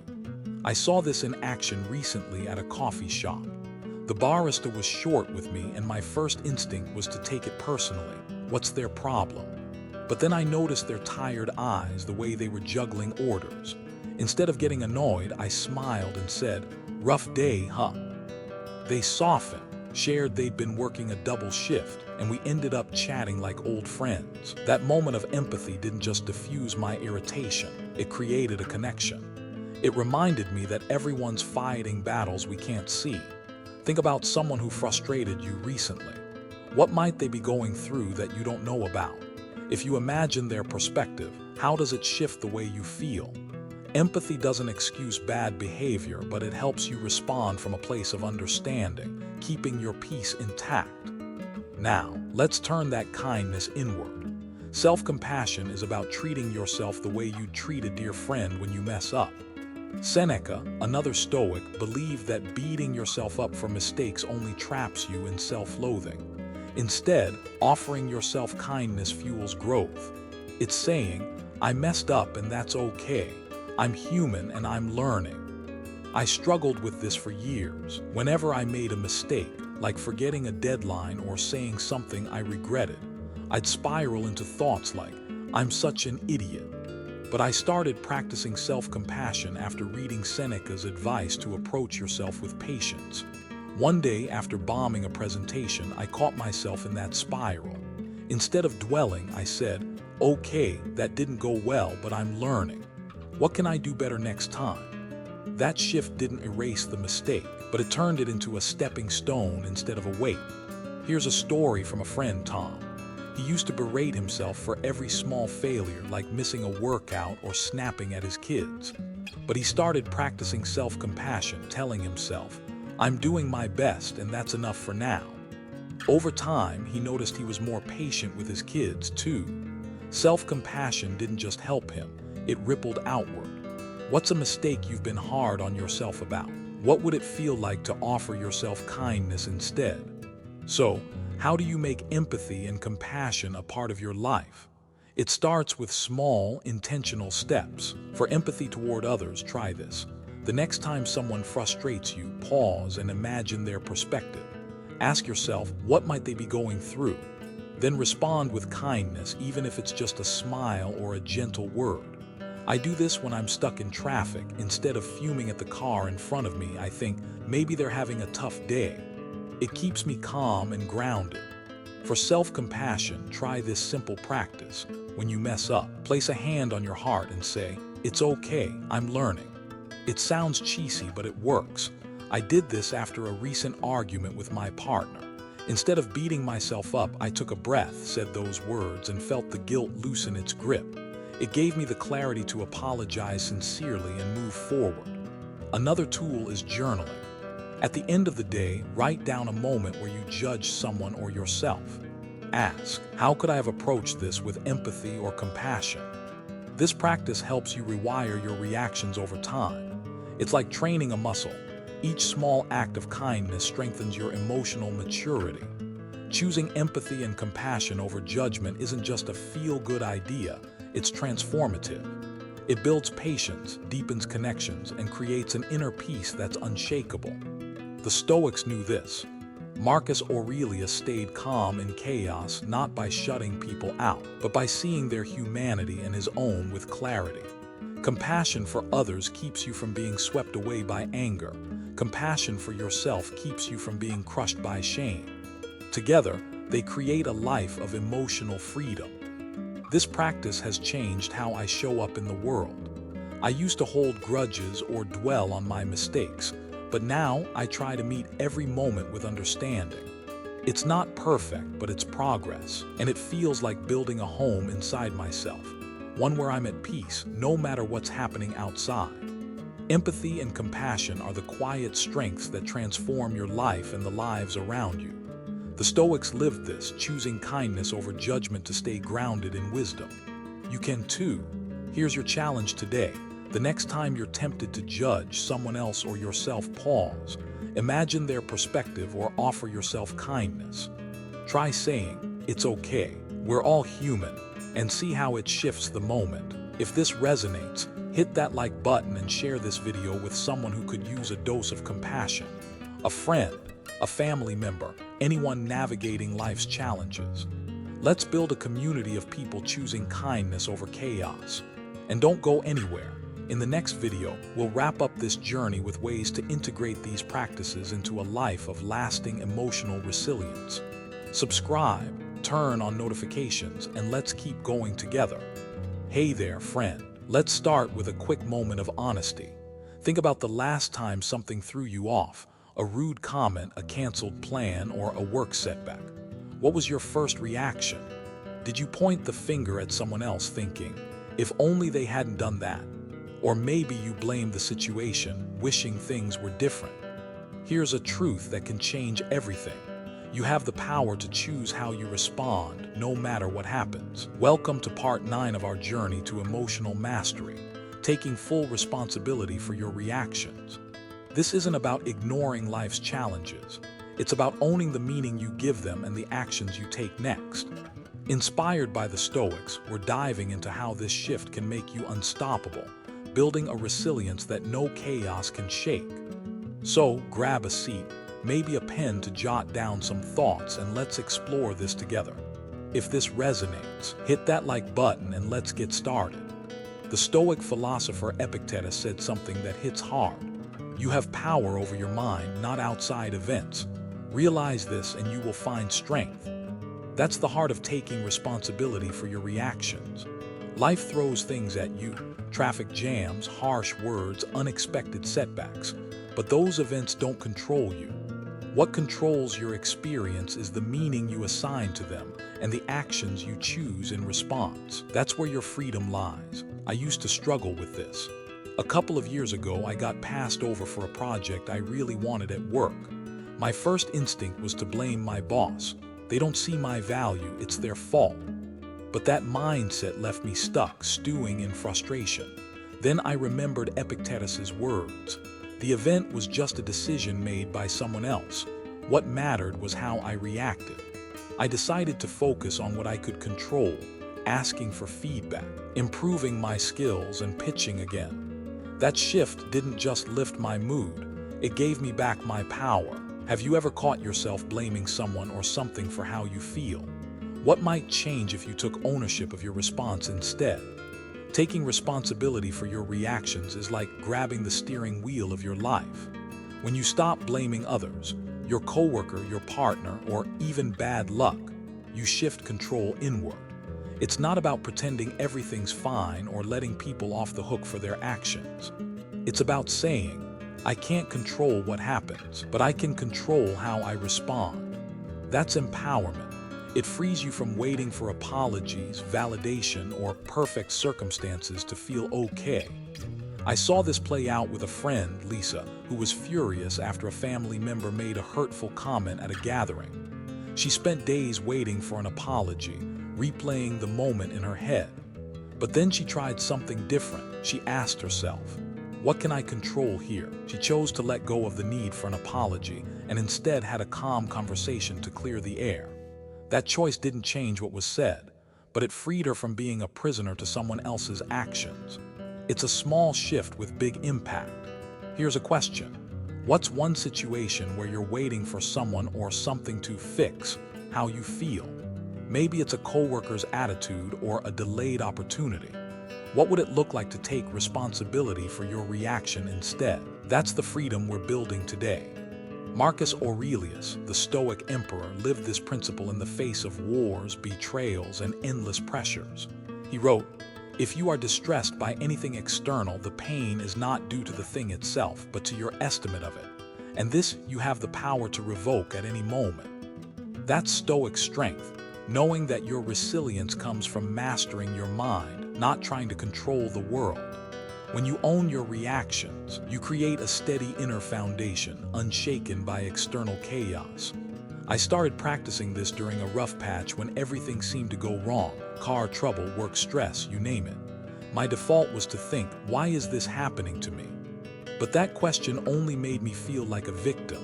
So I tried Marcus's approach. I focused on what I could control. Car broke down. I can call for help and stay calm. Work stress. I can prioritize and take it one step at a time. Each time I chose my reaction, I felt stronger, like I was building an inner fortress. Think about a recent challenge in your life. What part of it can you control? Maybe it's how you speak to someone, how you spend your energy, or even how you talk to yourself. Owning that piece, no matter how small, is where your strength lies. So, how do you take responsibility for your reactions in the heat of the moment? It starts with a pause, a moment to step back and choose clarity over chaos. The next time something triggers you, try this. Take a deep breath and ask, what am I making this mean? If someone cuts you off in traffic, you might think, they're so rude. But pause and consider, maybe they're just in a hurry. I can choose to stay calm. That simple question shifts you from reacting to responding. Another tool is journaling. At the end of the day, write down a moment when you reacted strongly, maybe anger at a colleague or frustration with a delay. Ask, what story did I tell myself? What could I control in that moment? Then write down a different response you could choose next time. I did this after a heated email exchange with a client. My initial reaction was defensive, but when I journaled, I realized I could have responded with curiosity instead, asking questions to understand their perspective. That insight changed how I approached the next conversation. Here's a practical tip: try the control checklist. When something upsets you, mentally list what you can control: your words, your attitude, your next step, and what you can't: the other person's actions, the outcome. Focus only on the first list. I used this when a friend canceled plans last minute. Instead of stewing, I focused on what I could control, enjoying my evening with a good book. It turned a disappointment into a gift. Taking responsibility for your reactions isn't just about handling one moment. It's about building an unshakable inner world. When you stop waiting for the world to align with your expectations, you become free. You're no longer tossed around by every slight or setback. The Stoics knew this. True resilience comes from owning your mind, not trying to control the chaos around you. Each time you choose your reaction, you're laying another brick in a foundation that can weather any storm. This practice has transformed how I navigate life. I used to let small slights, like a coworker's offhand comment, ruin my day. Now I pause, ask what I'm making it mean, and choose a response that aligns with who I want to be. It's not perfect, but it's progress, and it feels like stepping into my own power. Taking responsibility for your reactions is like claiming the keys to your own freedom. The Stoics lived this, choosing clarity over chaos to build lives of strength and purpose. You can too. Here's your challenge today. The next time something triggers you, pause. Ask, what am I making this mean, and what can I control? Choose a response that feels true to you. Write it down or reflect on how it shifts the moment. If this resonates, hit that like button and share this video with someone who could use a reminder of their own power. A friend, a family member, anyone feeling stuck in blame. Let's build a community of people choosing resilience over reaction. And don't go anywhere. In the next video, we'll tie all these practices together to create a life of lasting emotional freedom. Subscribe, turn on notifications, and let's keep going together. Hey there, friend. Let's take a moment to check in with yourself. Think about something that's been weighing on you lately. A sting from a criticism, a need to prove you're right, or maybe an old grudge you just can't let go. Those feelings are heavy, aren't they? They sit on your heart like invisible bricks, clouding your peace. Welcome to part 10 of our journey to emotional mastery, releasing the weight of ego, pride, and grudges. This is about letting go of the burdens that hold you back, freeing your mind to live with clarity and calm. Inspired by the Stoics, we're diving into how shedding these weights can transform your life, making you lighter and stronger. So, grab a cozy spot, maybe a journal, and let's explore this together. If this resonates, hit that like button and let's get started. Marcus Aurelius, the Stoic emperor, wrote, "You have power over your mind, not outside events. Realize this and you will find strength." But there's something that often blocks that power: the invisible burdens of ego, pride, and grudges. These aren't just emotions. They are weights we choose to carry, clouding our peace and pulling us away from the life we want. Ego makes us crave validation. Pride pushes us to dominate rather than connect. And grudges keep us tethered to past pain. Letting them go isn't about weakness, it's about choosing freedom. I've felt this weight myself. A few years ago, I got into a heated argument with a friend over something trivial. My ego screamed, "I'm right, and I need them to admit it." I held onto that need to win, and it felt like carrying a backpack full of rocks. It wasn't until I let go, stopped needing to be right, that I felt light again. That's what the Stoics teach. The heaviest burdens are the ones we place on ourselves. What's a burden you've been carrying lately? Maybe a need to prove yourself or a resentment you can't shake. Let's unpack how to release it today. Ego is that voice telling you, you need to be seen as smart, successful, or right. It makes you crumble under criticism or chase approval at the expense of your peace. The Stoics, like Marcus Aurelius, saw ego as a trap. They believed true strength comes from within, not from what others think. Releasing ego means you stop needing external validation to feel whole. It's about saying, "I'm enough," no matter what anyone says. I learned this lesson after getting harsh feedback on a work project. My ego took it personally. They think I'm incompetent. I spent days obsessing over proving them wrong. But then I tried a stoic approach. I asked, do I need their approval to know my worth? The answer was no. I focused on improving my work for my own growth, not to win their praise. That shift was like dropping a heavy load. I felt free. Have you ever felt crushed by criticism or driven to prove yourself? What would it feel like to let go of that need? Pride can feel like strength, but it often leads to domination, needing to be right, to win, to be above others. The Stoics saw pride as a barrier to connection. Letting go of pride doesn't mean losing self-respect. It means choosing dignity over the need to control. It's the courage to apologize when you're wrong or forgive when you've been hurt. Marcus Aurelius reminded himself to act with humility, knowing that true power lies in building bridges, not walls. I saw this in action with a coworker, Sarah, who clashed with her boss over a decision. She was convinced she was right and refused to back down. But after weeks of tension, she chose to let go of pride. She apologized for her tone, not her opinion, and opened a conversation. That act of humility didn't weaken her. It earned respect and cleared the air. I've tried this too, apologizing to my partner after a silly argument. It wasn't about admitting defeat. It was about valuing our connection over my need to be right. Think about a time you held onto pride, maybe refusing to apologize or admit a mistake. What might have happened if you'd chosen humility instead? That's the path to peace we're exploring today. Grudges are like chains we willingly carry, tying us to past hurts. Seneca, another Stoic, said, "To bear trials with a calm mind robs misfortune of its strength and burden." Forgiving a grudge doesn't mean excusing harm. It means freeing yourself from its grip. It's about breaking the cycle of pain so you can move forward, not for the other person, but for you. I held a grudge for years against someone who betrayed my trust. Every time I thought of them, I'd feel the sting all over again. But holding that resentment only hurt me. It didn't change the past. Inspired by Seneca, I decided to let it go.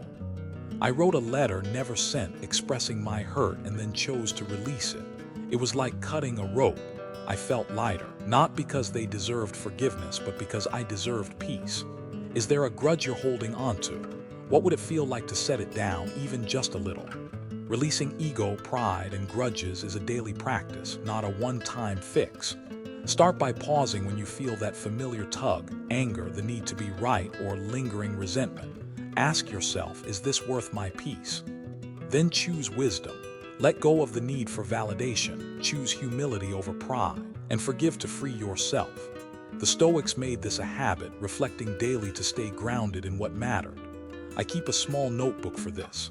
When I feel my ego flare, like getting defensive in a meeting, I jot down, what am I clinging to? What can I let go? Then I choose a response that aligns with my values, like listening instead of arguing.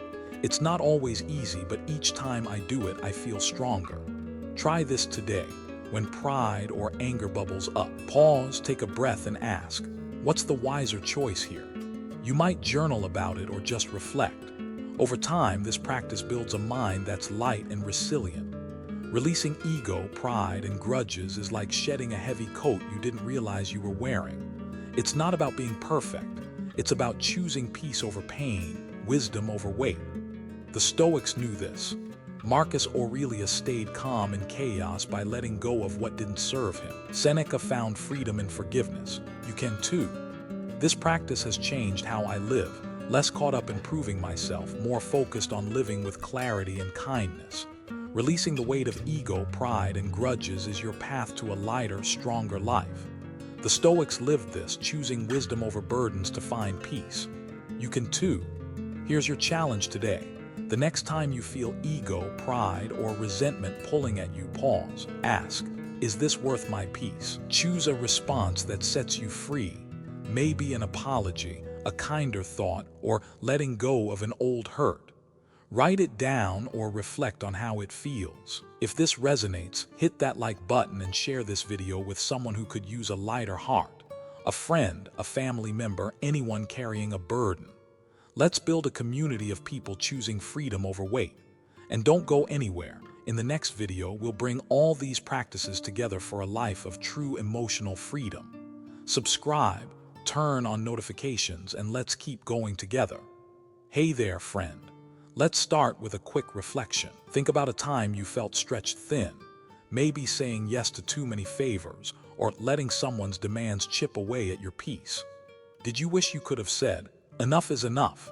That's where boundaries come in, and they're not walls to keep people out. They're gates that protect your well-being while letting real connection in. Welcome to part 11 of our journey to emotional mastery, setting healthy boundaries and communicating clearly. Inspired by Stoic wisdom, this is about honoring yourself with limits that foster respect, clarity, and stronger relationships. It's not about being selfish. It's about living with authenticity and love. So grab a cozy spot, maybe a notebook, and let's dive into how boundaries can set you free. If this resonates, hit that like button and let's get started. Marcus Aurelius, the Stoic philosopher, reminds us to focus on what we can control: our actions, our thoughts, our peace. Setting boundaries is exactly that, an act of self-respect that defines what's okay and what's not in your world. It's not about shutting people out or being rigid. It's about protecting your energy so you can show up fully for yourself and others. Boundaries are like the frame of a house. They give structure to your life, keeping you grounded while creating space for authentic connections. I used to think boundaries were selfish. A few years ago, I was saying yes to every request, extra work, social plans, you name it, until I was burned out and resentful. Then I realized saying no to some things was saying yes to my well-being. When I started setting limits, like telling a friend, "I can't hang out this week, I need some downtime," I felt a weight lift. It wasn't about rejecting them. It was about honoring myself so I could be a better friend. What's a boundary you've been hesitant to set? Maybe it's time to protect your peace. What might that look like? Setting boundaries starts with clear, calm communication. You don't need to apologize or over-explain. Just state your needs directly with kindness. The Stoics valued clarity in thought and speech, and that applies here. Instead of hinting or hoping someone gets it, say what you mean, like, "I need this evening to recharge," or "I'm not comfortable discussing that." Clear communication isn't aggressive, it's honest, and it sets the stage for mutual respect. I learned this the hard way. I used to avoid saying no directly, thinking it was kinder to dodge or make excuses. But that left people confused and me frustrated. Once, a coworker kept piling tasks on me, and instead of being vague, I tried, "I can't take on more right now, but let's prioritize what's urgent." It was nerve-wracking, but they respected it, and we worked better together. Clear boundaries build trust, not tension. Think about a time you struggled to say what you needed. What would it feel like to express that boundary clearly and calmly? Setting boundaries is one thing, holding them is another. People might test your limits, friends might push for more time, or family might expect you to drop everything. The Stoics, like Marcus Aurelius, teach us to stand firm with calm resolve, not anger. When you hold a boundary without resentment, you're not just protecting yourself. You're teaching others how to respect you. It's about staying true to your values, not proving a point. I saw this with a friend, Emma, who set a boundary with her family about not discussing certain topics at gatherings. At first, they pushed back, but she calmly restated, "I'd rather we talk about something else to keep things positive." Her consistency, without getting defensive, earned their respect. I've tried this too, like when a neighbor kept borrowing tools without asking. Instead of snapping, I said, "Please check with me first, I'd appreciate it." Holding that line with kindness worked better than any argument. Have you ever had to hold a boundary? How could staying calm and firm change the outcome? When you set and uphold boundaries, you're not just managing relationships, you're building self-trust. Every time you honor your limits, you tell yourself, "My needs matter." This self-respect ripples outward, showing others how to treat you. The Stoics believed in living in alignment with your values, and boundaries are a practical way to do that. They're a promise to yourself that you'll protect your peace, no matter what. I started practicing this after realizing I was overextending myself at work. I'd stay late, skip breaks, and feel drained. So I set a boundary: no work emails after 7 p.m. At first, I worried I'd seem lazy, but sticking to it made me feel stronger. I trusted myself more, and my work improved because I was rested. A colleague, John, did something similar. He stopped taking calls during family dinners. He said it not only gave him peace, but also showed his kids what self-respect looks like. What's one boundary you could set to honor yourself? How might upholding it build your confidence? Boundaries aren't about pushing people away. They're about creating space for honest, healthy relationships. Without them, resentment festers. Saying yes when you mean no breeds frustration. Letting others overstep erodes trust. Boundaries, set with love and clarity, prevent that. They let you show up as your best self, free from bitterness, ready to connect authentically. I saw this transform a friendship. My friend Mia used to feel drained by a needy acquaintance who called constantly. She finally set a boundary: I can talk once a week, but I need space otherwise. She was kind but clear. The result? Their conversations became more meaningful and Mia felt lighter. Boundaries didn't end the friendship, they saved it. For me, setting limits on work hours helped me be more present with my family, which deepened our bond. Where in your life could a boundary create space for love instead of resentment? Setting boundaries is a practice, like any Stoic virtue. Start small. Identify one area where you feel stretched, maybe saying yes too often or letting someone interrupt your time.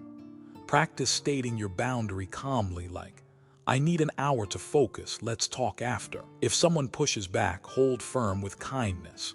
Journaling helps too. Write down a boundary you set and how it felt. I do this weekly, noting moments I stood up for my needs, like declining an extra task when my plate was full. It's empowering to see progress. Try this today. Pick one boundary to set, even a small one. Maybe it's keeping your mornings for yourself or saying no to a request that doesn't align with your priorities. Notice how it feels to honor that limit. Over time, this builds a life where your peace is non-negotiable. Setting healthy boundaries and communicating clearly is your path to a life of self-respect and authentic connection. The Stoics knew this. Marcus Aurelius stayed grounded by focusing on what he could control, including his limits. You can too. Here's your challenge today. Identify one boundary you need to set. Practice saying it calmly and hold it with kindness. Write down how it feels or reflect on the freedom it brings. If this resonates, hit that like button and share this video with someone who could use a reminder to honor their needs. A friend, a family member, anyone feeling stretched thin. Let's build a community of people choosing clarity and love over resentment. And don't go anywhere. In the next video, we'll wrap up this journey with a roadmap for lasting emotional freedom. Subscribe, turn on notifications, and let's keep going together. Hey there, friend, let's take a moment to breathe. Picture this: your heart's racing, your to-do list feels like a mountain, or maybe a worry's looping in your mind. Sound familiar? Stress and anxiety can feel like uninvited guests, but they don't have to run the show. Welcome to part 12 of our journey to emotional mastery, managing stress and anxiety through practical tools. Inspired by Stoic wisdom, this is about seeing these feelings as signals, not flaws, and using simple, powerful habits to find your calm. This isn't about banishing stress forever. It's about navigating it with clarity and strength. So, grab a cozy seat, maybe a glass of water, and let's dive into tools that can anchor you no matter the storm. If this resonates, hit that like button and let's get started. Marcus Aurelius, the Stoic philosopher, wrote, "If you are distressed by anything external, the pain is not due to the thing itself, but to your estimate of it." Stress and anxiety aren't signs you're broken.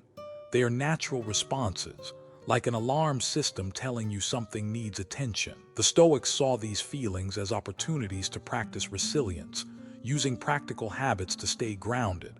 Instead of fighting stress, we can learn to work with it, turning overwhelming moments into manageable ones. I used to see my anxiety as a weakness. A tight deadline or a tough conversation would send my mind spiraling. I'm going to mess this up. But then I realized anxiety was just my body's way of saying, hey, this feels big. Instead of resisting it, I started using tools to respond with clarity. That shift didn't erase stress, but it made it feel less like a monster. When was the last time stress or anxiety hit you? What if you saw it as a signal, not a flaw? What might that change? One of the simplest, most powerful tools for managing stress is right under your nose, literally. Slow, deliberate breathing can calm your nervous system in minutes, signaling to your body that you're safe. Try the 4-4-6 technique. Inhale for 4 seconds, hold for 4, exhale for 6. It's like hitting a reset button for your mind and body. The Stoics valued practices that brought clarity, and breathing is a direct path to that. I started using this during a particularly hectic work week. My inbox was overflowing and I felt like I was drowning. I stepped away, closed my eyes, and did 5 rounds of 4-4-6 breathing. My heart rate slowed and the fog in my mind cleared. It didn't solve my workload, but it gave me the calm to tackle it one step at a time. A friend, Sarah, uses this before big presentations. She says it's like carrying a pocket-sized calm button. Try it now. Take 1 4-4-6 breath. How does it feel? This small act can be your anchor in any storm. Stress and anxiety often get trapped in our bodies like pent-up energy with nowhere to go. Physical movement, whether it's a walk, stretching, or a quick dance, can release that tension and transform it into something manageable. The Stoics, like Marcus Aurelius, emphasized aligning mind and body, and movement is a practical way to do that. It's not about running a marathon, just enough to remind your body it's alive and capable. I discovered this during a rough patch when family stress had me on edge. Instead of ruminating, I went for a 20-minute walk. The rhythm of my steps, the fresh air, it was like shaking off a heavy coat. By the time I got back, my problems didn't feel so overwhelming. Another example, my neighbor, Tom, deals with work stress by doing a quick set of push-ups during breaks. He says it's like hitting a release valve. What's a small way you could move your body today to let stress flow out? Maybe a stretch or a stroll. What might that do for you? Anxiety often comes from catastrophic thoughts. This will ruin everything, or I'm not good enough. The Stoics were masters at challenging these stories. They'd ask, is this thought true? Is it necessary? Reframing means questioning those automatic thoughts and replacing them with clearer, calmer ones. It's not about ignoring reality, but seeing it without the distortion of fear. I used this when I was nervous about a big meeting. My mind was screaming, "You're going to bomb this." I paused and asked, is this true? What's more likely? The truth was, I'd prepared well, and even if it wasn't perfect, I'd learned from it. That reframe turned panic into focus. A colleague, Lisa, does this with her anxiety about finances. She asks, what can I control right now? And focuses on small, practical steps. Think of a worry looping in your mind. What's one question you could ask to challenge it? Reframing takes away anxiety's power bit by bit. When stress piles up, life can feel like a tangled mess. The Stoics valued simplicity, focusing on what's essential and letting go of the rest. Simplifying means prioritizing what you can control, your actions, your perspective, your next step.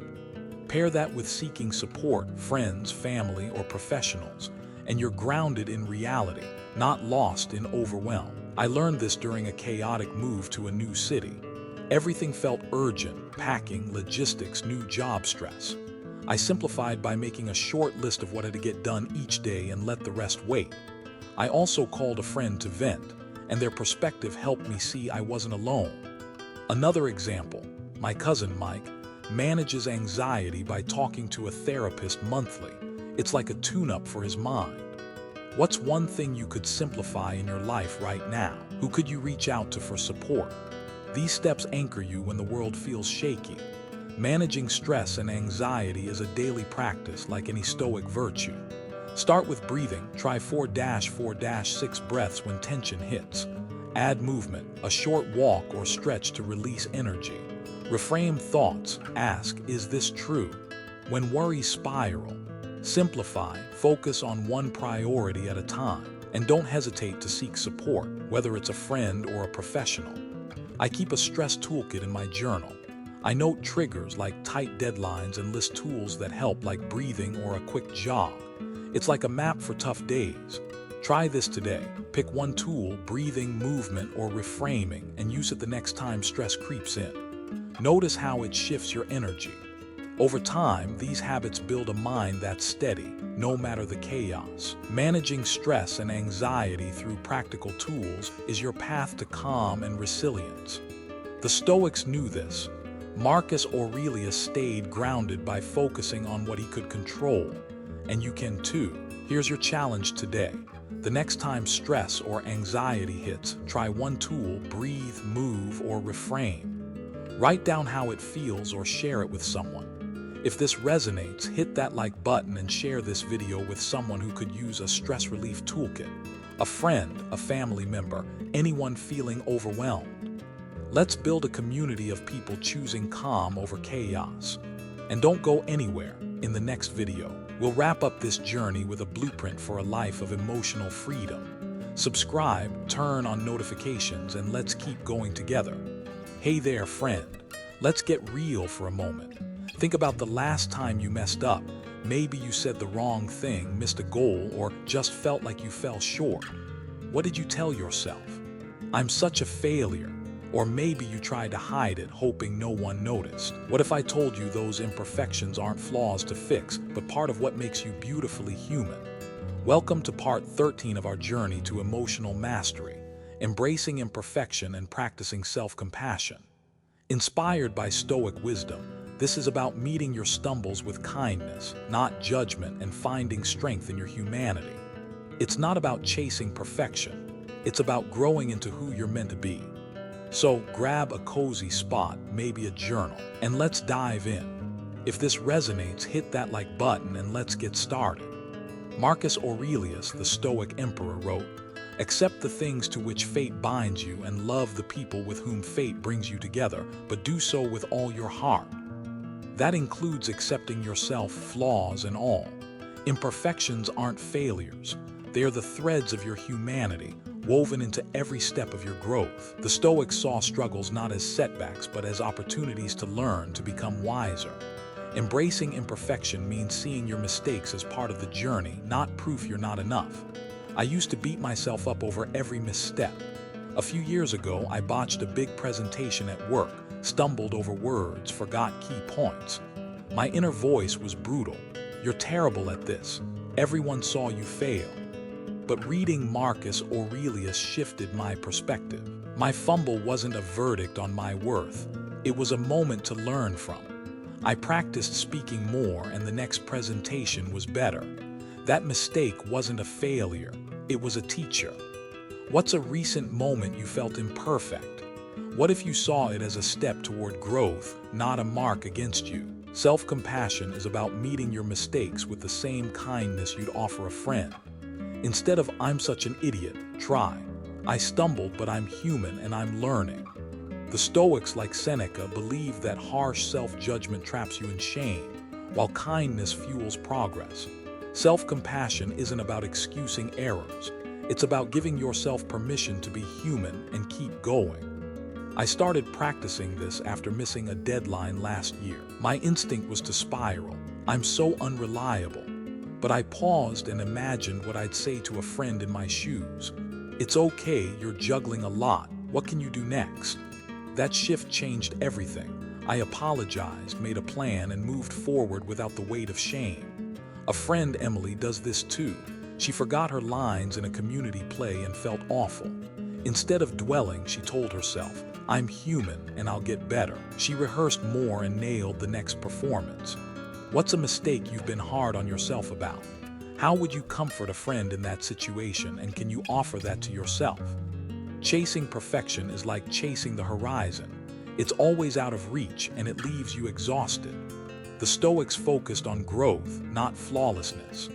Embracing imperfection shifts your aim from being perfect to becoming whole, someone who learns, adapts, and lives authentically. It's about progress, not a polished facade. Marcus Aurelius reflected on his own flaws daily, not to dwell on them, but to grow through them. I saw this in action with my brother Jake, who used to obsess over getting everything right at his new job.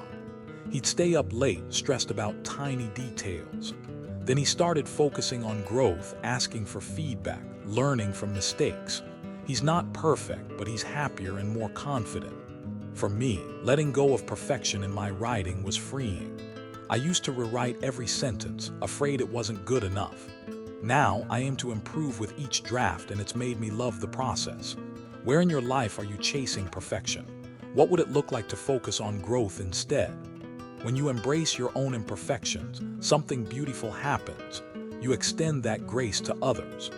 Accepting your humanity makes it easier to forgive others' flaws, deepening your connections. The Stoics knew that judgment, whether of yourself or others, creates distance, while compassion builds bridges.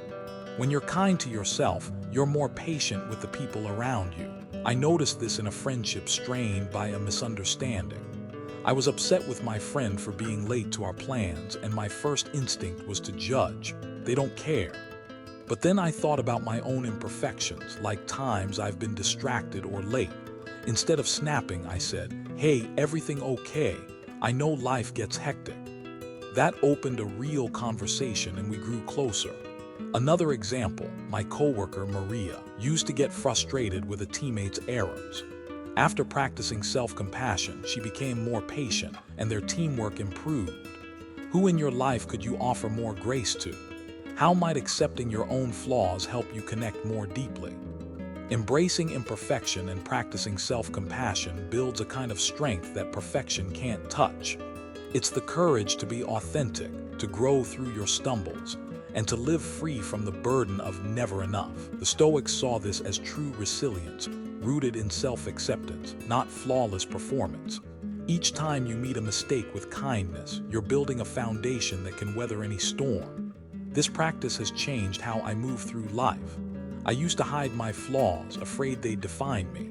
Now I see them as part of my story, like scars that show I've lived and learned. When I forgot an important meeting recently, instead of spiraling, I said, "Okay, I messed up. I'll set reminders next time." That small act of compassion gave me the clarity to move forward. It's not about being perfect, it's about being real.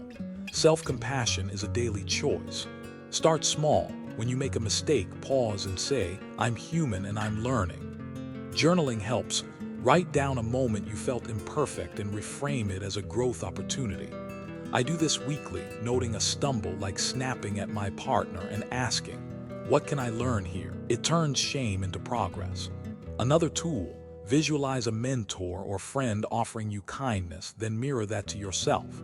Try this today. Pick one moment of imperfection and meet it with compassion. Notice how it shifts your energy.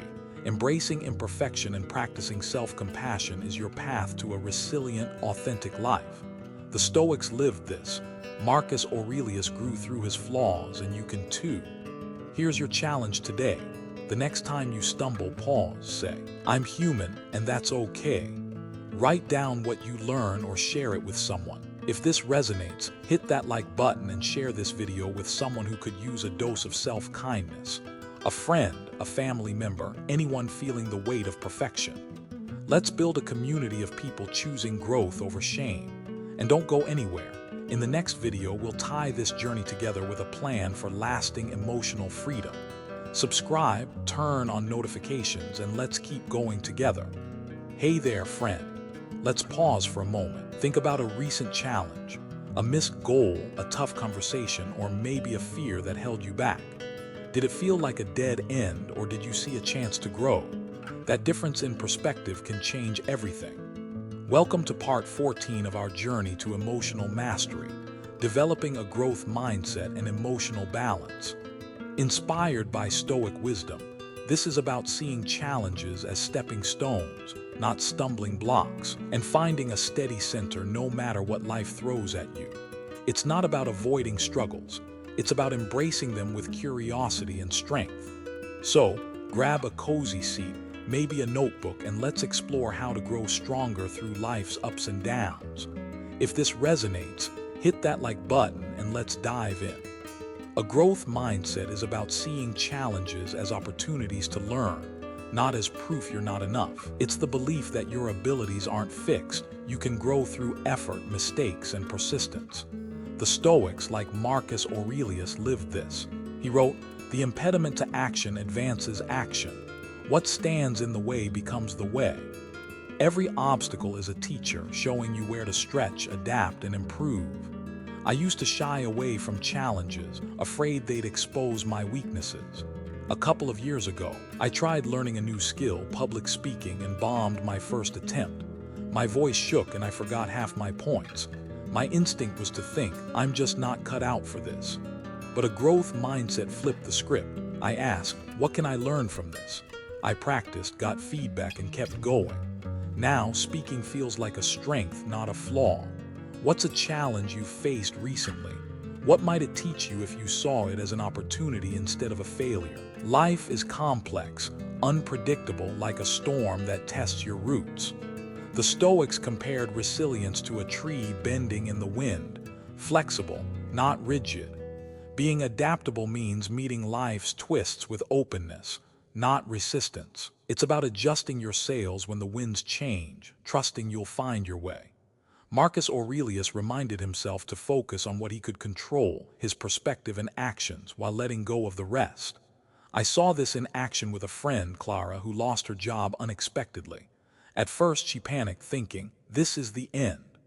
But she leaned into adaptability, asking, what's next? She took online courses, networked, and found a role she loves even more. For me, adaptability helped during a family move. Plans kept changing and stress was high. Instead of fighting it, I focused on what I could control, packing one box at a time, staying calm for my kids. That flexibility kept me grounded. Where in your life could you bend a little more? How might adapting instead of resisting open new paths? Hey there, friend.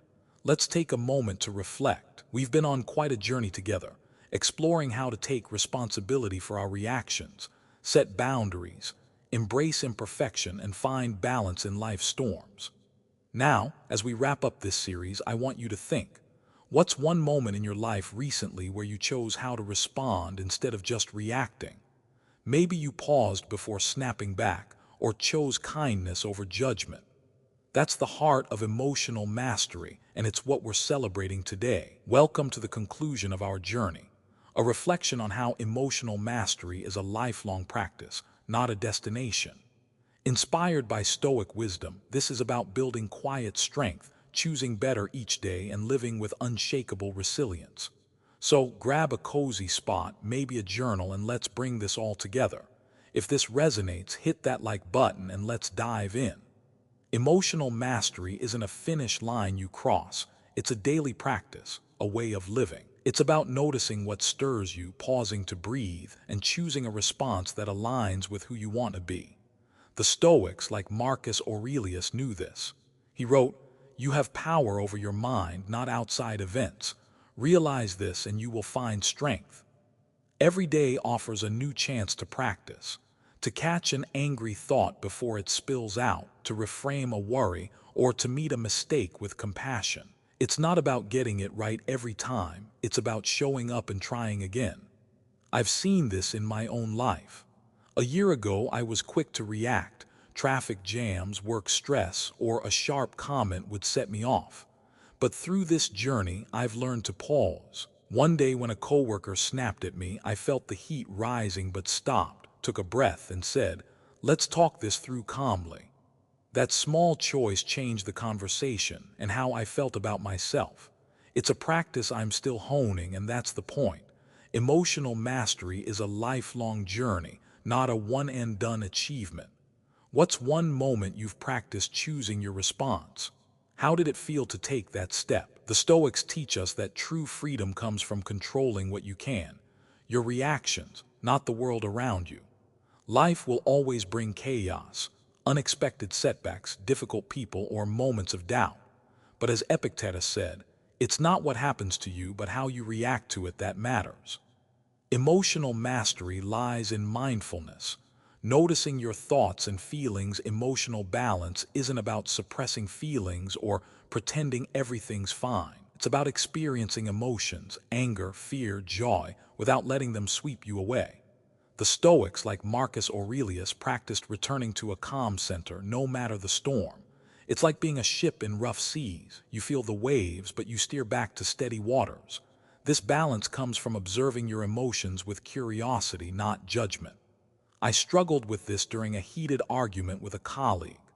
I felt anger rising, ready to take over. But I paused, took a breath, and asked, "What's this anger telling me?" It was signaling a need to set a boundary, not to lash out. That pause helped me respond calmly, keeping the conversation productive. Another example, my neighbor Tom gets anxious before big decisions.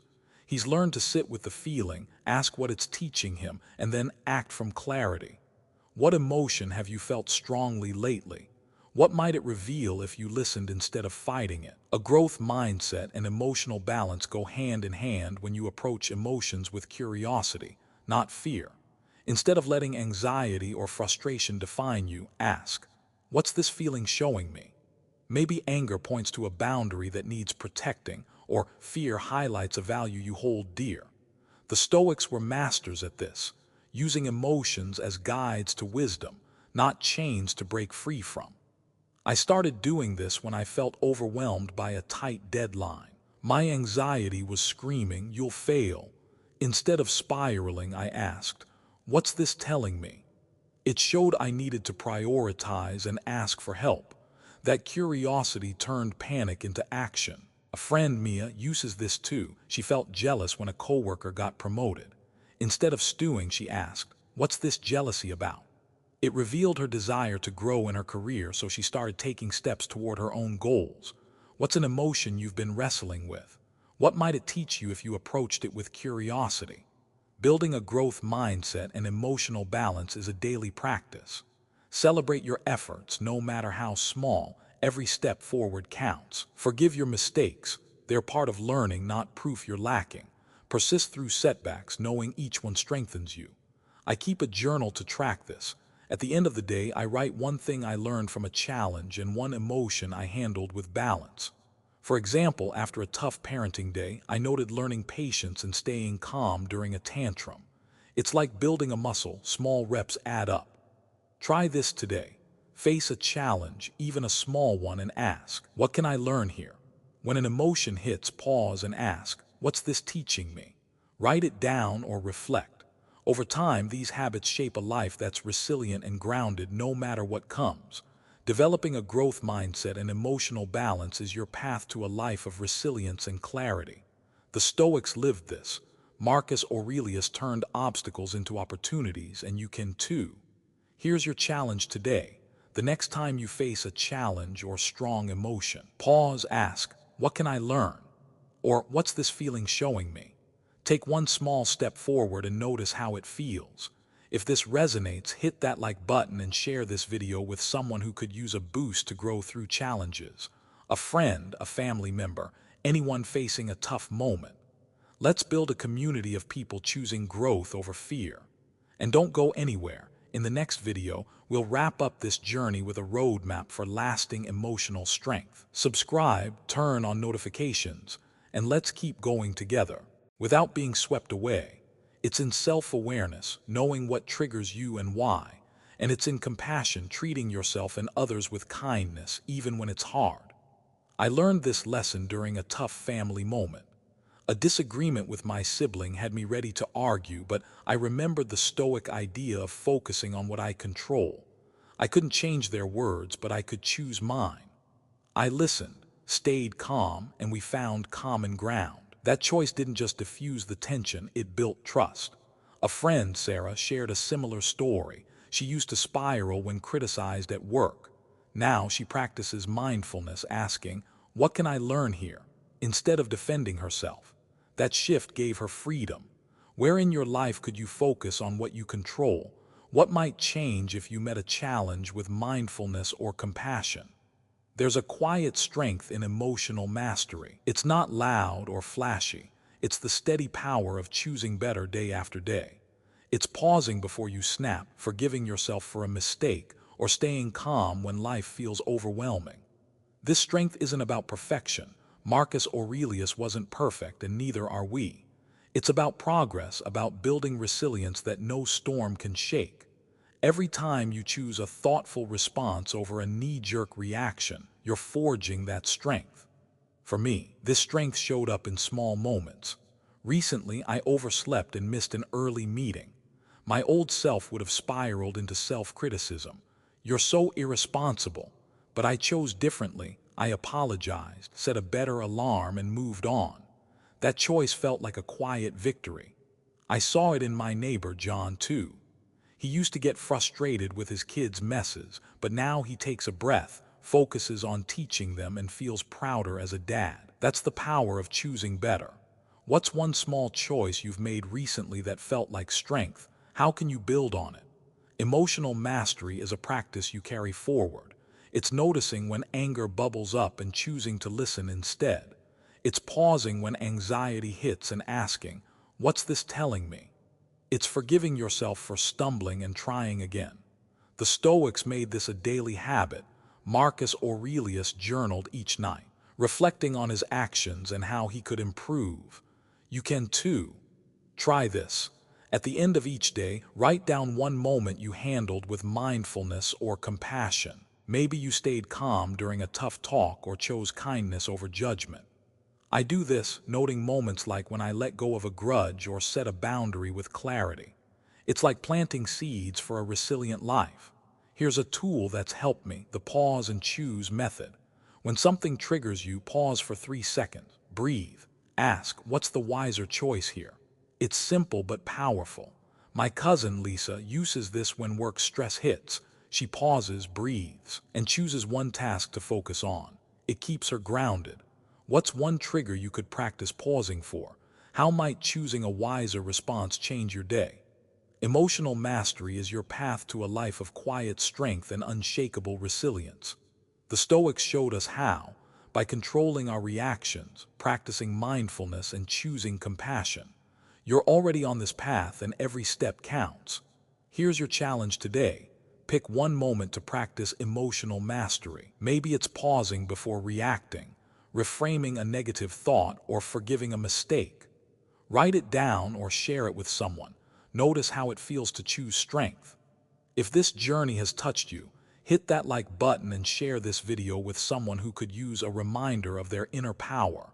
A friend, a family member, anyone navigating life's challenges.